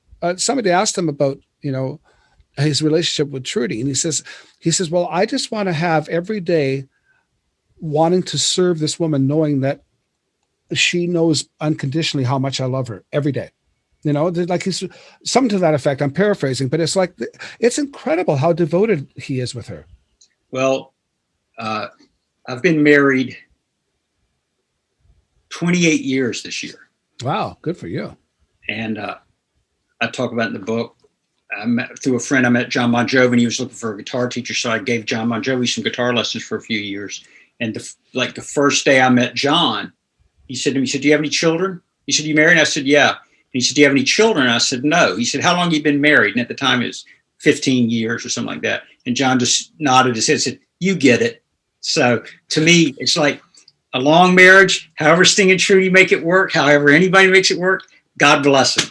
Well, it's tough. It's a tough gig. On the road, it's hard keeping a marriage together, no matter how many times the wife will come in.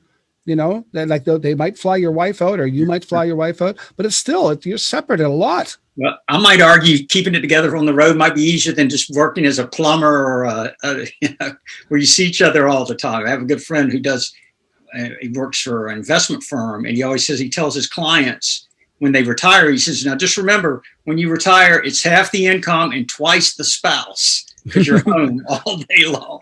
Sorry, Scott, go ahead. I'm sorry. Yeah. Okay, hang on a second. We have to circle back here for a second. You gave John Bon Jovi guitar lessons? Yes, I did. Like the John Bon Jovi. You taught him to play guitar. A good friend of mine played keyboards with John on some solo projects and on his Have a Nice Day tour. And I knew they were in London, and one day I get a phone call, and my friend, his name's Jeff Kazee, a great player. He filled in for Paul Schaefer on Letterman sometimes. So Jeff's a great player. Plays in a band called Southside Johnny and the Asbury Jukes now. Oh, wow. Yeah, I know that band. Yeah, Jeff's been with Southside for years. But Jeff was doing some work with Bon Jovi, and he did second keyboards on the Have a Nice Day tour. one day I get a call. He says, I knew he'd been in London with John, and he said, I've got a guitar student for you. And so I'm thinking, okay, John's got 4 kids. You know, John wants to give. He says, I said, oh yeah, who? And he said, John Bon Jovi. I'm like, you're kidding. He says, no. Next thing my phone rings, hey Jeff, John Bon Jovi. Jeff tells me you teach guitar. Let's get together. So I spent a few years working with John on and off. Where was he in his career at that time? Let's see. Well, this record behind me is called The Circle.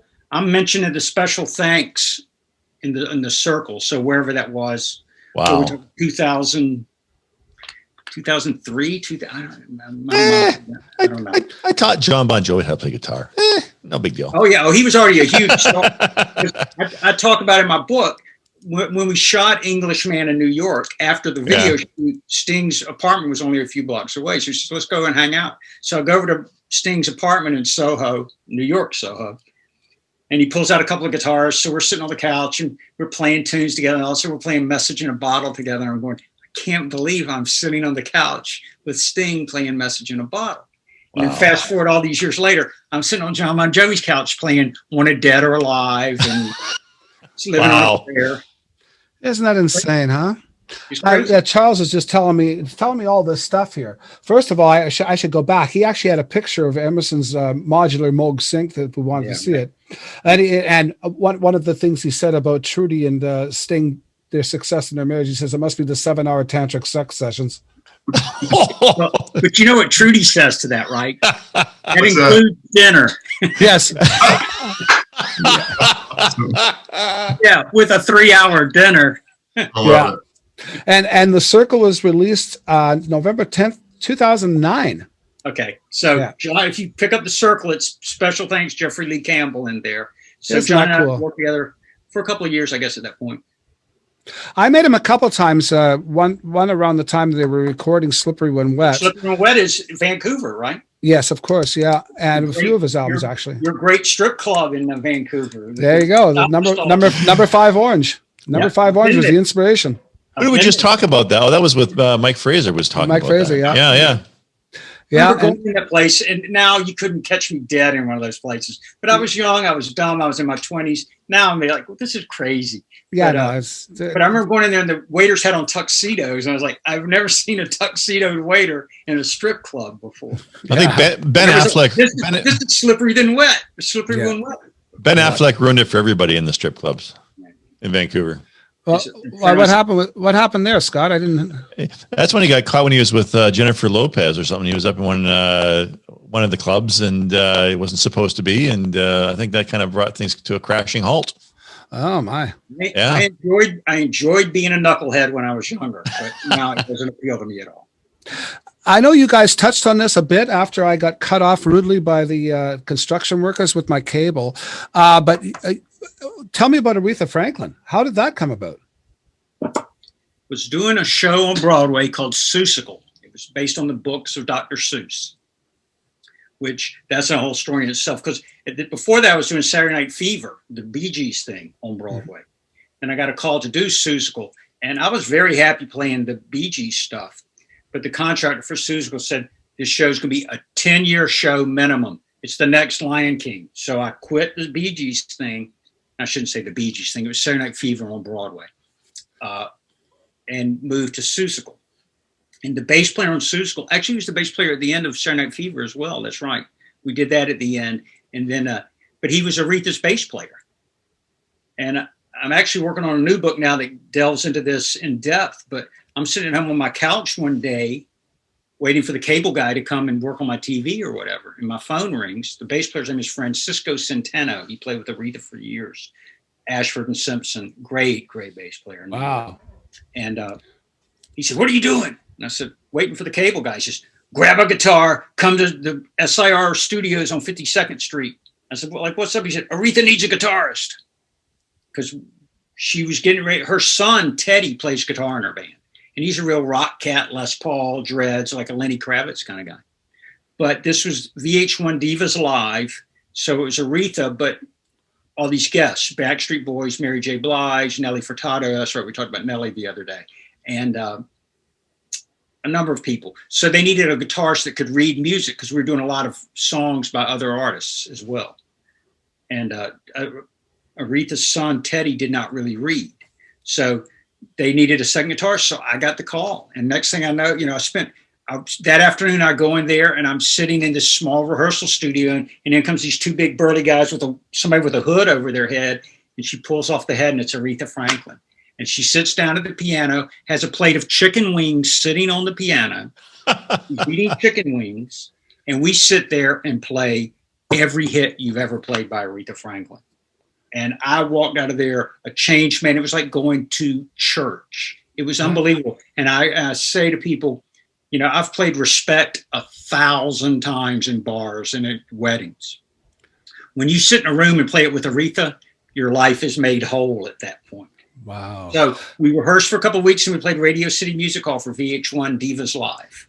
It was amazing. So you're not going to get an Aretha gig doing 8 Van Halen licks. That comes back from your James Brown wanting to play an E9 forever. And it's interesting, and I say this to people because again, her son had a Les Paul and a total rocked out kind of vibe. That was his thing. But I had just recently bought a big hollow body jazz guitar, a Guild guitar that I loved. And when I listen to those old records, they always sound like hollow body guitars to me. You can hear the wood on those records. Mm-hmm. And so I grabbed my jazz box guitar and ran over there. And so I get there and I pull out this big fat jazz guitar, like a Gibson 175 type guitar. It's a Guild 175, 150. I don't know what the model is. But Aretha had this smile on her face because we were playing Daydreaming and I'm Thinking of You. And I'm doing these little fourths licks and thirds licks on my jazz box guitar. She had this big smile on her face because that was the sound, from those 60s and 70s records. Wow. It's not a Les Paul or a Strat on those records. No. I'm surprised it's not a harmony. I know it probably is. Yeah. And to me, that's, without jumping too far ahead, I'm getting ready to do the Michael Jackson musical on Broadway. And when I listen to those old Jackson 5 records, that is a hollow body guitar. So I'm thinking, I'm going to take my Gibson 335 to play I Want You Back and ABC and all that. That is not a Stratocaster on those records. What color is your 335?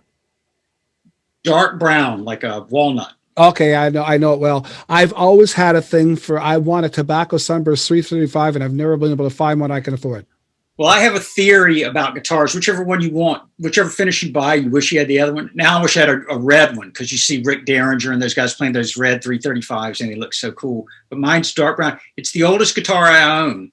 I was in high school. My first real guitar was a Fender Mustang, red with the white racing stripe on it. Yep. And the place where we rehearsed, the house got robbed and they stole all of our gear. So the insurance settlement from the robbery, I had money in my pocket. And I was living in North Carolina. I was 15 years old. And I kept hearing about Manny's music in New York City. Everything was 40% off at Manny's. So I called Manny's and ordered a 335 sight unseen. I mean, I would never buy a guitar sight unseen now. I mean, maybe a band, one to just throw around and play, but not a real guitar.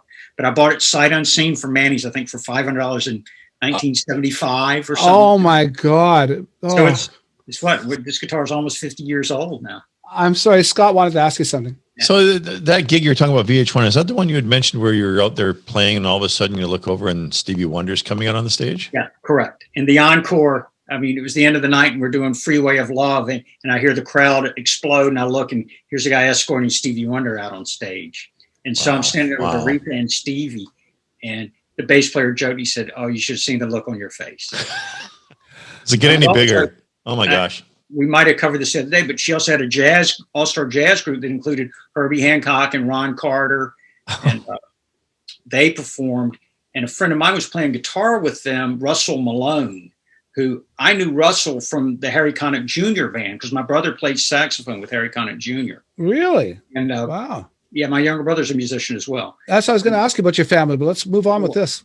And this is when Harry exploded. When Harry got big, my brother he did 3 years with Harry. And they went riding on a bus. Right around the You Are in Love album. Right.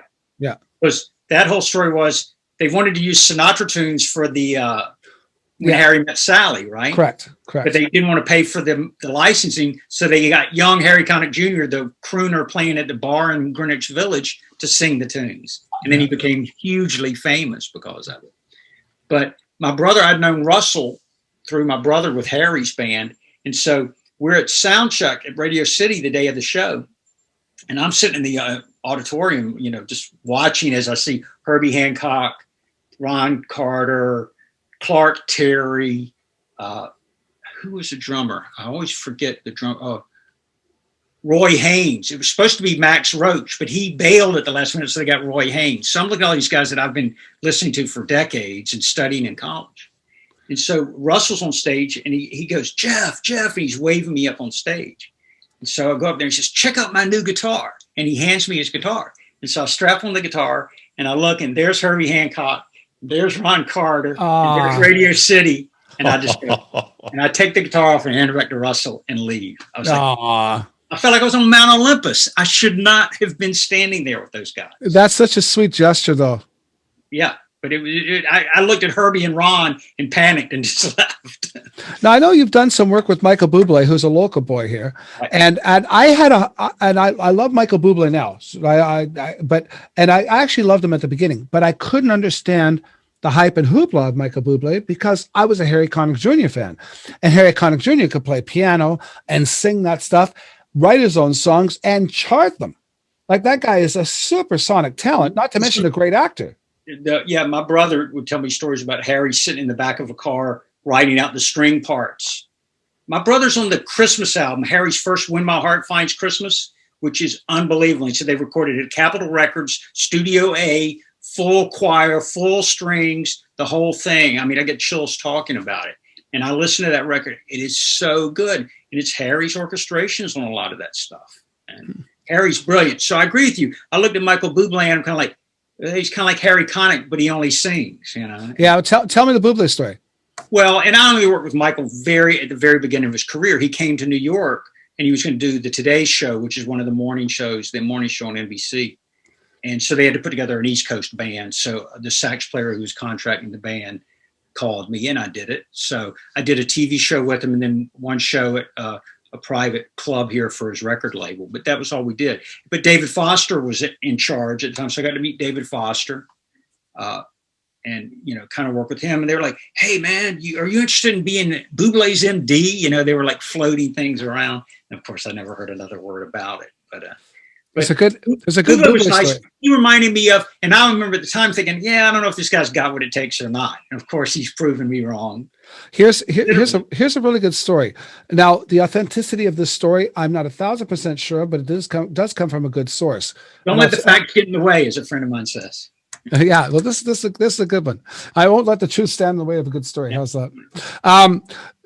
Michael Bublé, of course, he ends up playing for Brian Mulroney, who is one of our ex-prime ministers, his daughter. In the audience is Wayne Gretzky and David Foster, etc. Michael Bublé at that time, his affairs were being handled by a family friend or his aunt, one or the other. I think it might have been a family friend, who was retired, and she was just looking after his affairs. So she pushes her card on David Foster because he thinks this kid is good. He's playing at this wedding. So she phones a few times, emails and stuff. They finally get a response back from David Foster. And then David Foster says, okay, well, come down in a month. So Michael Bublé goes down to LA and he goes down and there's an audition. He's got his band there. And he said, and it's almost like the scene from Back to the Future where they're doing the adjudication in the middle of the auditorium. There's 4 people sitting there on chairs. He said, okay, play a song. So they play a song. And at the end of the song, he said,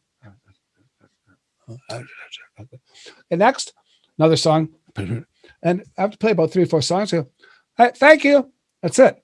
Done. They leave the room. So they go back to Vancouver and they're waiting, nothing. Then all of a sudden they get a call from David Foster finally. He said, well, I've decided that I will take Michael Bublé on, but here's the conditions. I want to use my band. I want to use my studios. And so basically what you're going to have to do is come up with $1 million cash to do this. And they went, oh. So they go back and they have a powwow. Everybody in the family, friends, everything, they all start taking second mortgages out on their house and stuff to raise this money. They finally phoned back David Foster and said, okay, we've got the money together. He says, okay, I was just kidding. It's on me. He wanted to see that there was a commitment there. Wow. Sure. And so that's the story. So of course, then David Foster gets Bruce Allen involved. Bruce Allen from BTO fame, the big business manager out of Canada, and he's never looked back. I mean, Bublé's a huge star. Yep.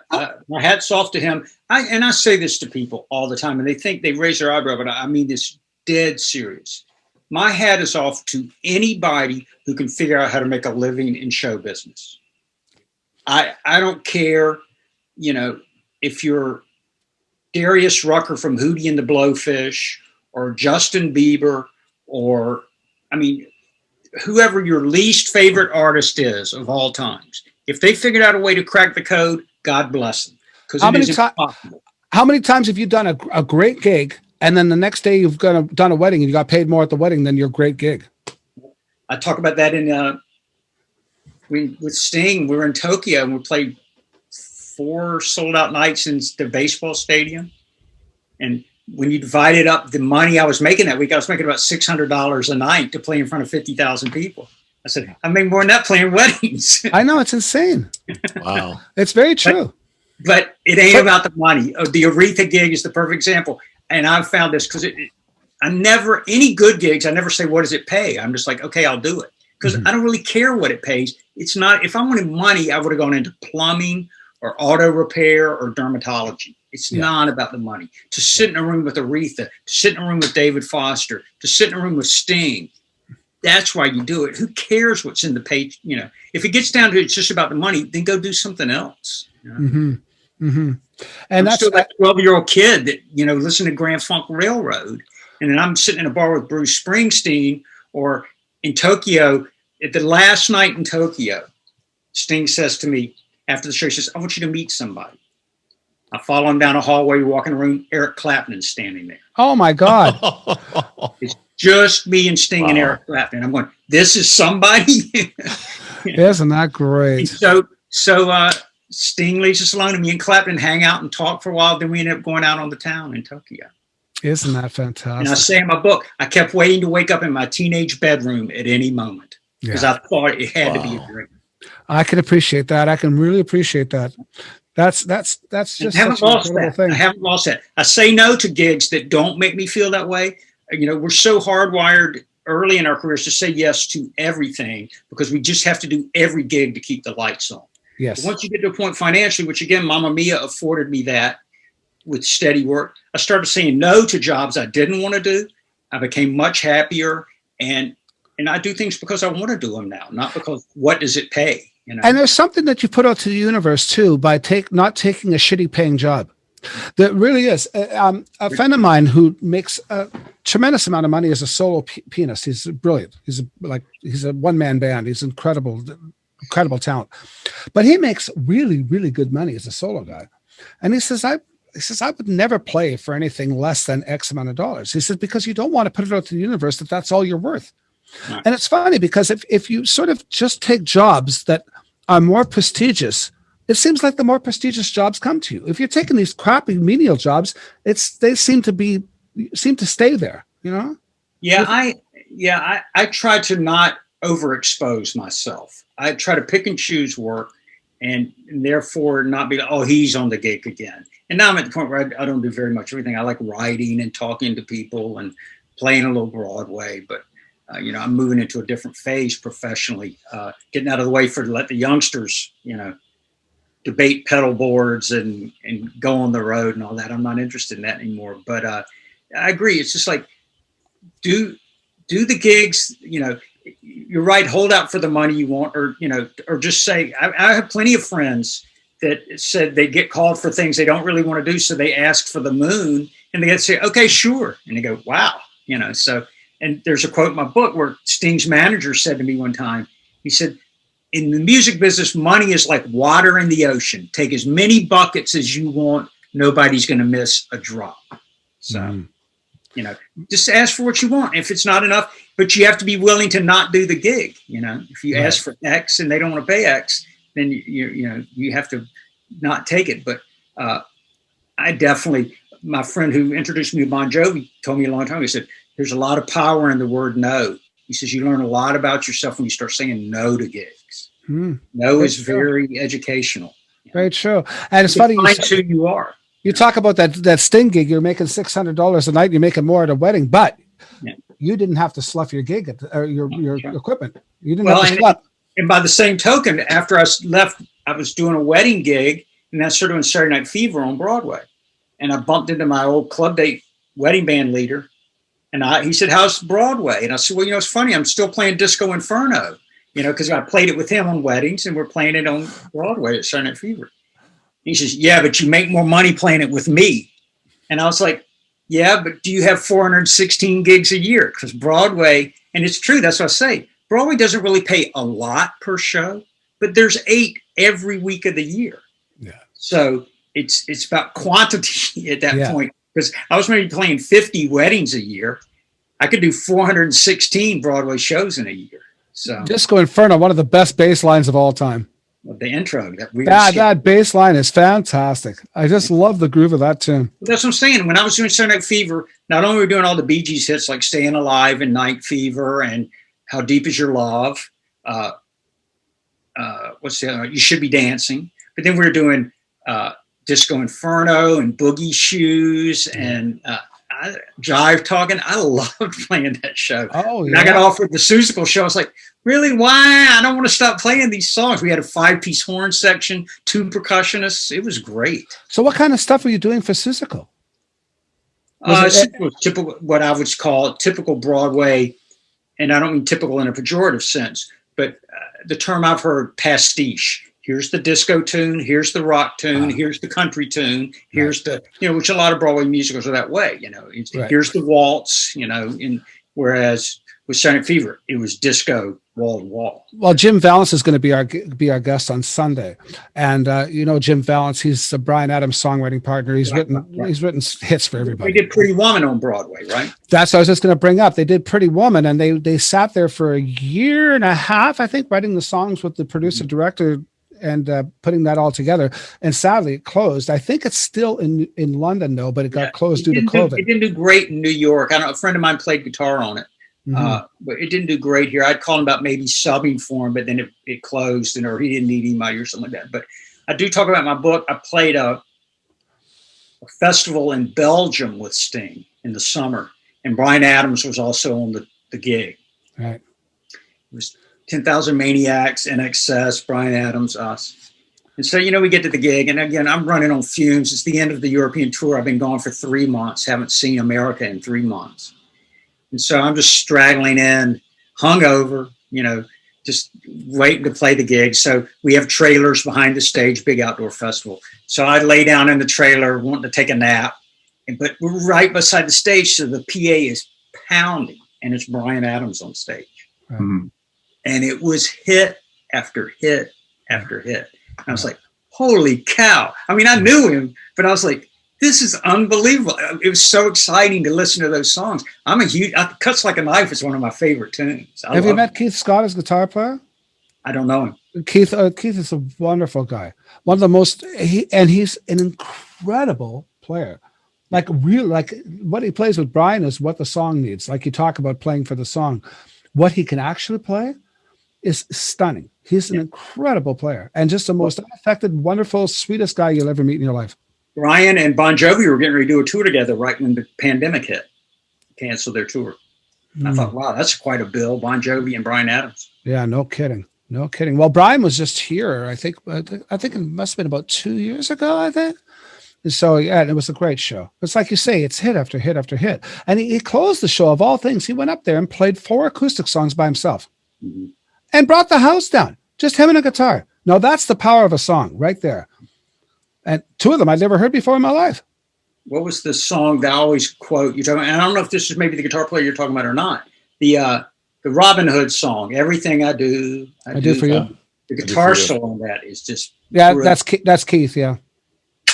Oh yeah, absolutely. It's Eddie Van Halen was in. I love that guitar solo. Yeah, I will. I talked to Keith a fair amount.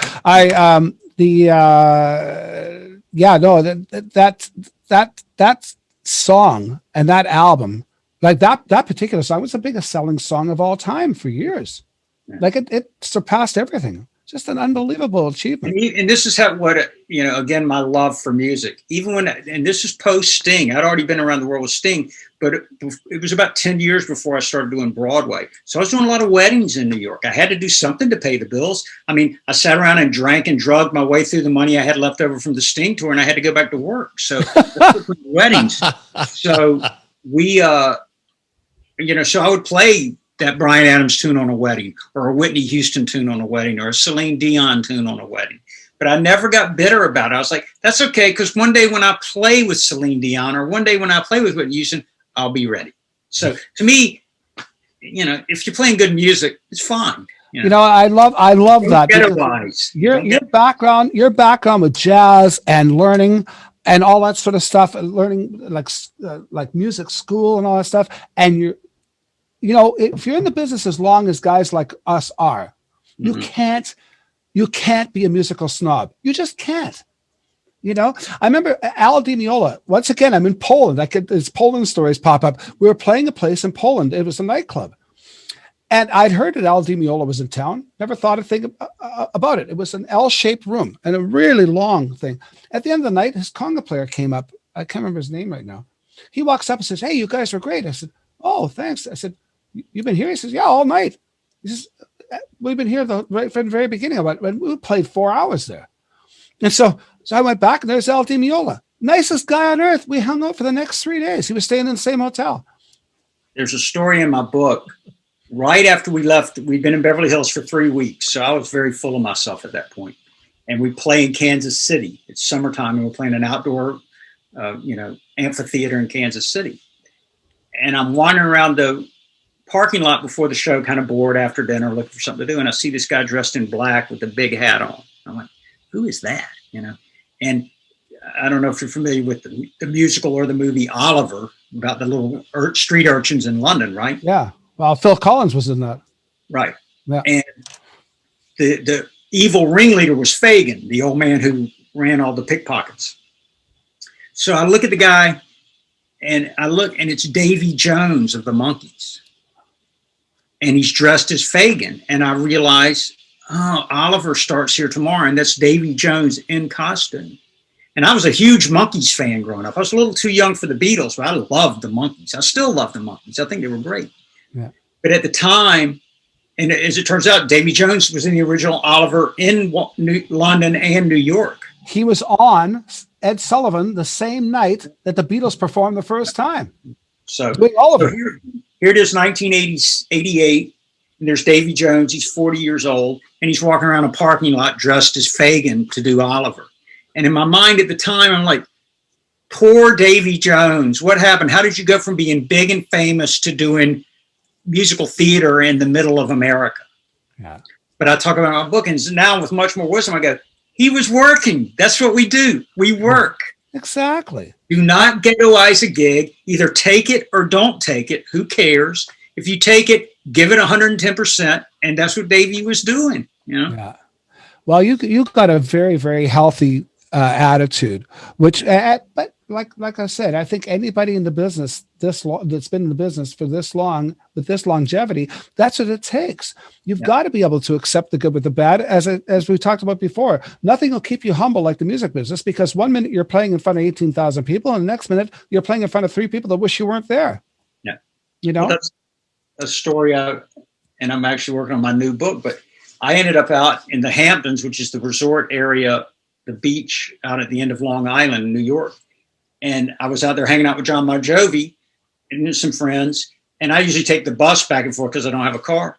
And John's like, "Oh, I got room on a helicopter. I'll give you a ride back into the city." So I get on John's helicopter, and we're helicoptering into Manhattan. And here's the skyline, and here's John Bon Jovi sitting beside me in this luxury helicopter. And I get home, and the toilet's clogged. So I've got the plunger, and I'm like, God is keeping me humble. That's right. There you go. That's it. If you can fly on a helicopter with Bon Jovi and unclog your toilet in the same day, life is good. Hey, tell me, how's your reading as far as like music notation? As a guitar player, pretty good. A sax player would laugh me out of the room, or a violinist. Yes. I'll do these recording sessions. I look at the violin parts, and it just looks like they say, fly stuff all over, just black dots as far as you can see. And they sit down. When I was doing Mrs. Doubtfire on Broadway, which is what we started right before the pandemic, the band rehearsed for a week. They brought in the strings the day before the first performance, put the music in front of them. They're like, so. Well, because notoriously they charge a lot more than the rock guys. Yeah, right. But I'm just saying, I always tell people, every other instrument, the first thing you learn to do is read. Clarinet, violin, piano. But guitar, you're in the garage playing Grand Funk tunes. Yes. Yeah. So you don't have to read. Guys go through their whole life not even knowing what the notes are on the guitar. Well, I know a very well-established guitar player that told me, this guy's famous. I won't drop any names. He said, point to a note on the neck. I'll have to think about it before I can tell you what it is. Doesn't care. He's just playing by ear. And that's all that matters anyway. What, the Edge? Get in a recording session and they open up 8 pages of black dots. It was the Edge that said that, isn't it? Huh? It's the Edge that said that, isn't it? Yeah, exactly. Like the Edge. I don't know him. I'll say it was him. But yeah, no, you're miles above me. The best I can do is like number charts, Right. 1, 4, 5. There's a story in my book. When I was in high school, I ended up doing a charity event for a hospital, and they would bring in and have a golf tournament, a big charity event. And Perry Como is the big star of it at the time. I'm dating myself, but Chet Atkins was on the gig. Ooh, nice. So I'm 17 years old and I'm in the house band, and Chet Atkins walks in and hands me a number chart. He says, "Can you read this?" I'm like, I have no idea what that is you just put in front of me. So he sat down with a piece of paper and wrote out the C, A minor, F, G for me, because I didn't know a number chart. But my reading's okay. I know guys in New York that are better than me, and I know guys that are worse than me. When I auditioned for Saturday Night Live, I stumbled through some charts, and Lenny Pickett said, "Hey, you're a good reader." And I was like, well, as guitar players go. Because that's the old joke, right? How do you get a guitar player to turn down? Put some music in front of them. Exactly. Put sheet music in front of them. So that's something we haven't touched on. So you auditioned for the Saturday Night Live band. Yeah. So what's that all about? Well, Dr. Luke was the guitarist, and he left to go to LA, so they needed a new guitarist. And a friend told me, and I had enough connections where I called and was able to secure an audition. I didn't get the gig, but just to hang out in that building. And again, I'd been there 10 years, 15, 20 years earlier with Sting. Now, when was that? Mid 2000s. I don't know. 2005 maybe. Or something. I just want to talk to Charles for a sec. Charles, these things these pictures you're pulling up and stuff, can you keep them? Because we could probably overlay them while we're talking later. Okay. Yeah. Okay. Yeah, because there's no use pulling up now, I think, but I think it'd be nice to have pictures of Suzuko and all that sort of stuff come up as we're talking about it. So you got it. Okay. And no, that's man, I'm looking at the stuff, the people that you've played with. It's like, good Lord. I'm in awe with the names that the artists that you've worked alongside. It's insane. Some of them, it was 2 ships passing in the night where we played together for an hour, and other ones it was a year. It just depends. But I used to work with this wedding band singer who used to say, shared the stage with Whitney Houston. And what he meant was he played on the stage 12 hours before Whitney was there. And he said, yeah, I shared the stage with Whitney Houston. Like, everybody pads the resume with that crap. Every person on my list, like Stevie Wonder, who walked out while I'm playing with Aretha, I'll put Stevie Wonder down. It's so when I'm old and can't remember what I did, I can look back at that list. Well, at least you were on the stage with them at the same time. It wasn't like the next day, you know. Go ahead, Scott.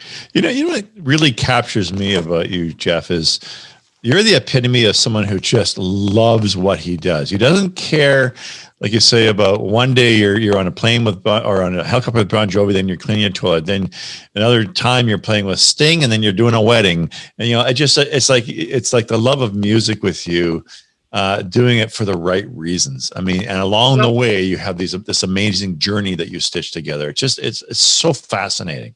Well, thank you. And I think it's even bigger than just music. It's just about looking at life that way. And I talk about it in my book. Actually, a month into the Sting tour, Miles Copeland, Sting's manager, wanted to replace me. And they actually, when we were in London at Christmas, Sting was auditioning other guitar players, but he didn't fire me. He kept me. What was the story behind that? I don't know. Miles didn't like me.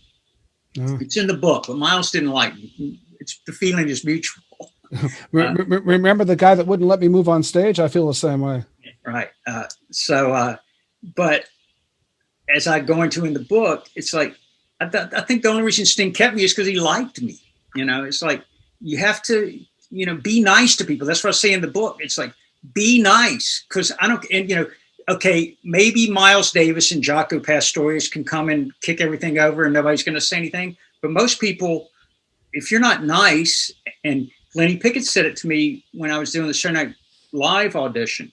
He said, there's 3 keys to being successful in the music business. Be on time, be prepared, be nice. Mm-hmm. And that's what I try to do. And I've played gigs with guys who clearly did not want to be there. And I felt like turning around to them saying, would you go home and let somebody who wants to be here do this gig? Because this is a drag. You were talking about how Mamma Mia afforded you a life, essentially. And part of that life was building your Pro Tools studio. Right. I was Pro Tools, correct? Yeah, correct. Yeah. Pro Tools and Logic. I kind of went back and forth, but yeah, and that's so another episode. Now, here's the thing: you're working like 8 shows a week doing Mamma Mia. Where do you? And you're starting to produce other people with your studio as well. Like you're doing. Well, first of all, you don't have to play all 8 shows. Our contract is such that you only have to be there 50% of the time. Oh, I see. But as David Spinoza, the great guitarist who hired me first on Broadway, he's played on every record from McCartney to Lennon. Oh, I love Spinoza. Yeah. Spinoza gave me my break on Broadway. Wow. And David used to say, he and I are good buddies. We spoke just recently.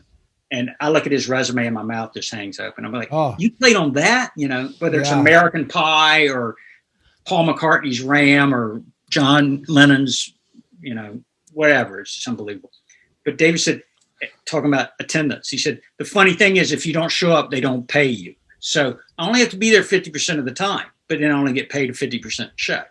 So living a 10-minute walk from work, I usually take off 1 show a week and let a sub play so I can keep a rotation of guys. If I need some time off, I got guys prepared to play the show. So I would do 7 shows a week. But again, because there's 0 commute in my life, a show is a 3-hour commitment. So even if I play all 8 shows, that's 24 hours a week. It's not much time. Yeah. There would be times I would take a night off, cook a steak, pop a DVD in and watch a movie, and then look at my watch and go, I could have gone to work tonight. You know, it's like going to the gym. I swear, I leave home at 7:30. I'm back before 11. I'm wearing blue jeans, tennis shoes, and a t-shirt. I carry no gear. I walk 10 minutes. I sit down and play the music that I know exactly well, read a book in between songs, or look at my phone, come home. We touched on rehearsals earlier when you talked about the violinist coming in. So for the average Broadway show, how long are you rehearsing before the show opens, like the band? Well, and in my new book, I'm talking about this as well. Mamma Mia had already been in London and had already been on the tour in the U.S. I guess the Toronto production company became a U.S. tour, if I'm not mistaken. I can't remember. But so when a show comes to New York and it's already been performed elsewhere, they run it up the flagpole fast. 2 weeks and you're ready to go. Something like Seussical, which we built from the ground up, School of Rock, which we built from the ground up, you spend quite a bit of time shaping the music. Typically a week.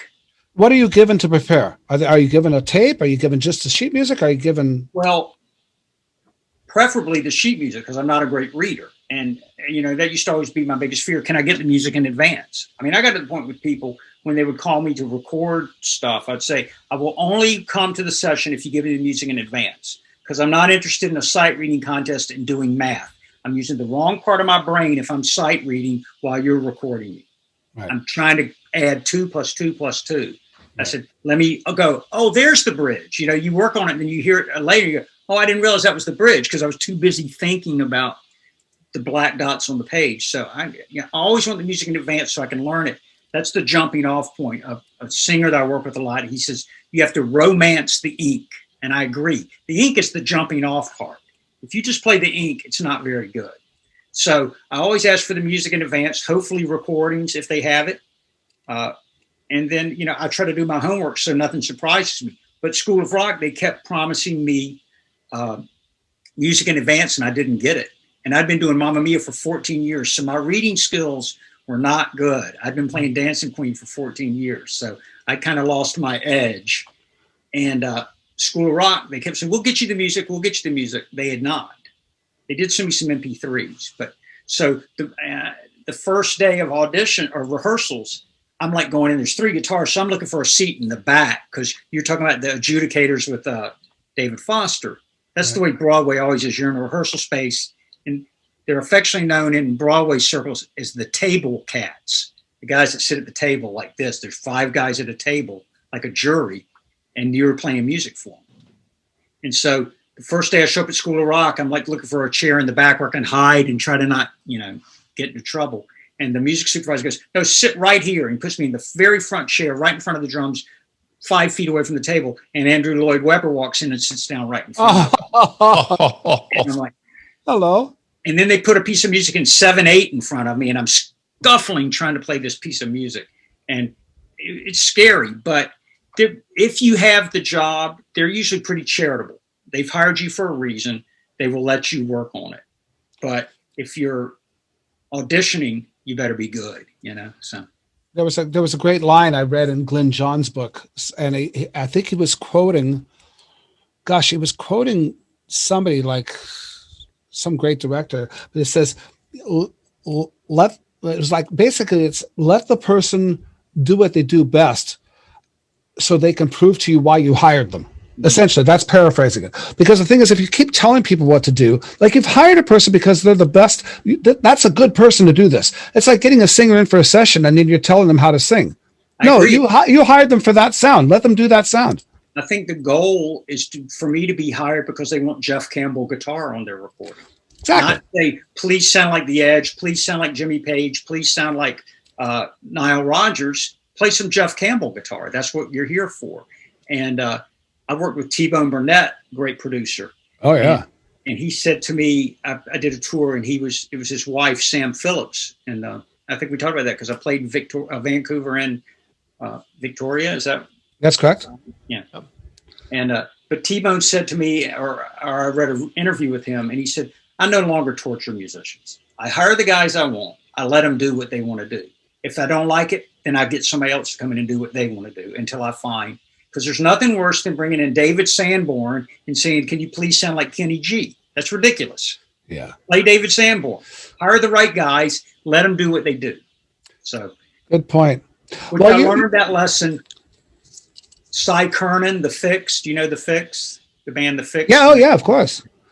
The best Rockman sound ever. Yeah, right. But what's it? One thing leads to another. Yeah, that Rockman sound. That's what I meant. Yeah. Yeah. And I was doing some demos with Cy Kernan, and I was kind of intimidated because I was a big Fix fan. And so I was being very tentative and not really doing much. And he finally yelled at me, he says, Jeff, sell me some snake oil. Do what you do.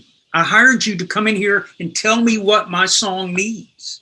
And from that day forward, I've always thought, you're getting hired for your expertise. Have an opinion. Do what they tell you if you have to.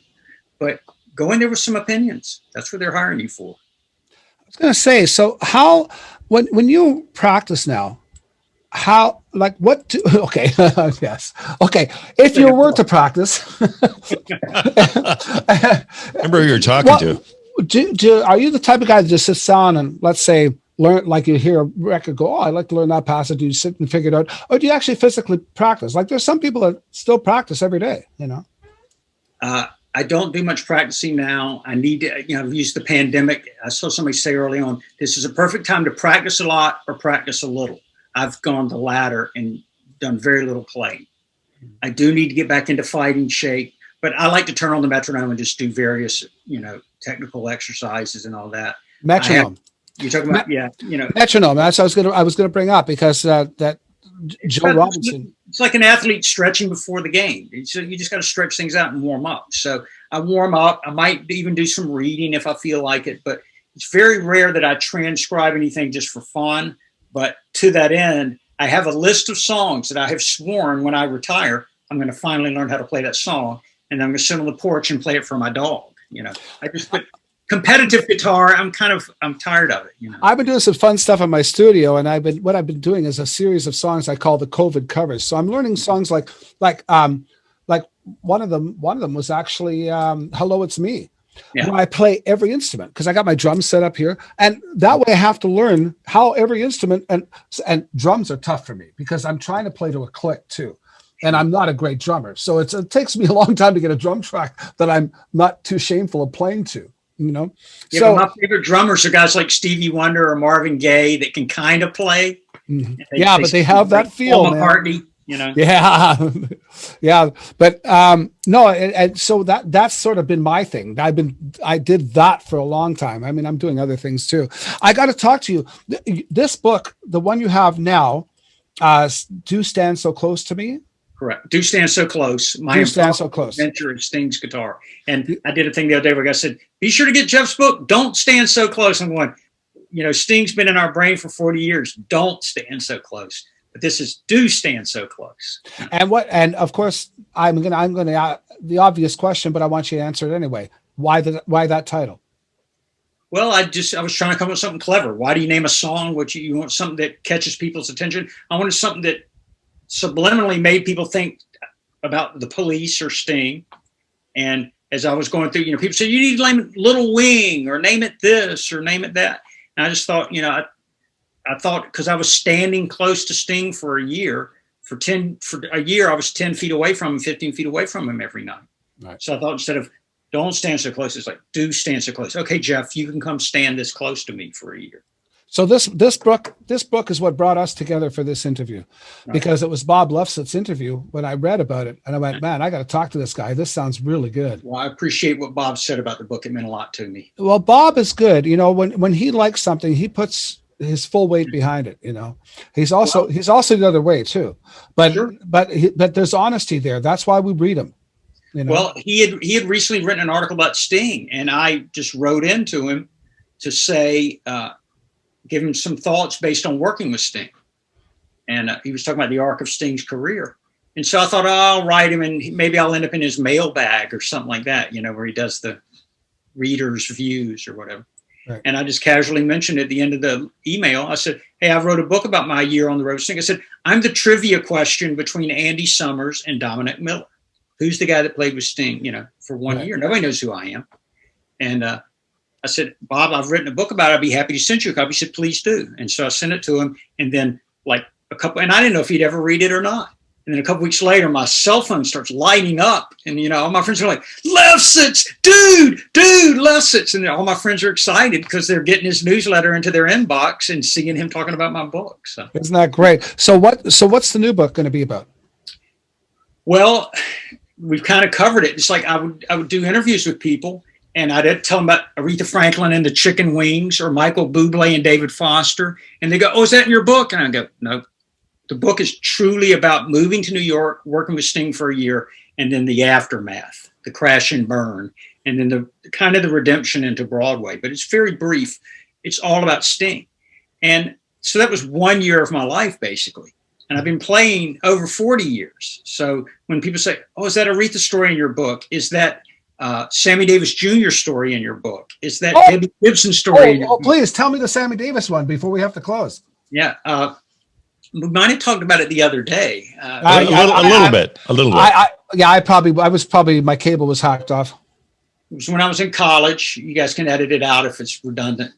When I was in college, there was a theater near Miami. I was in school in Miami, and all the Vegas acts would come through this Sunrise Music Theater. And they usually had a guitar player, but sometimes they didn't. And I got hired to do a week with Sammy Davis Jr. I was 19 years old. And I was dismissive of the gig, thinking, that old schmaltzy Vegas dude. And I spent a week with him, and it blew me away. And I may have told the story, but one of Sammy's big show-stopping numbers at the end was Mr. Bojangles, and it started just with guitar and Sammy. And so here I am, 19, trying to make Sammy happy, who's, and so I'm trying to play this waltz feel. I knew a man, Bojangles, and he danced. And I'm trying to lock it in. And Sammy's like, stop. This is rehearsal, right? He waves off the rehearsal, 40-piece band, strings, horns, the whole thing. And so he and his musical director come and lean over my music stand, and I'm sitting there. He's like, play that intro for me again. So I start playing, and he's like, hey, baby, pretend like you're an old man sitting on the front porch of your cabin on the bayou down in Louisiana. And so I go, ding, ding, a ding, a ding, try it again. And I go, is that good? And he goes, That'll do. And he turned around and left. But I spent it with Sammy. I did a lot of stuff in Miami like that. Don Rickles, crazy shows like that. And so anyway, back to your question. I started realizing, wow, I've got a ton of stories that aren't in the Sting book.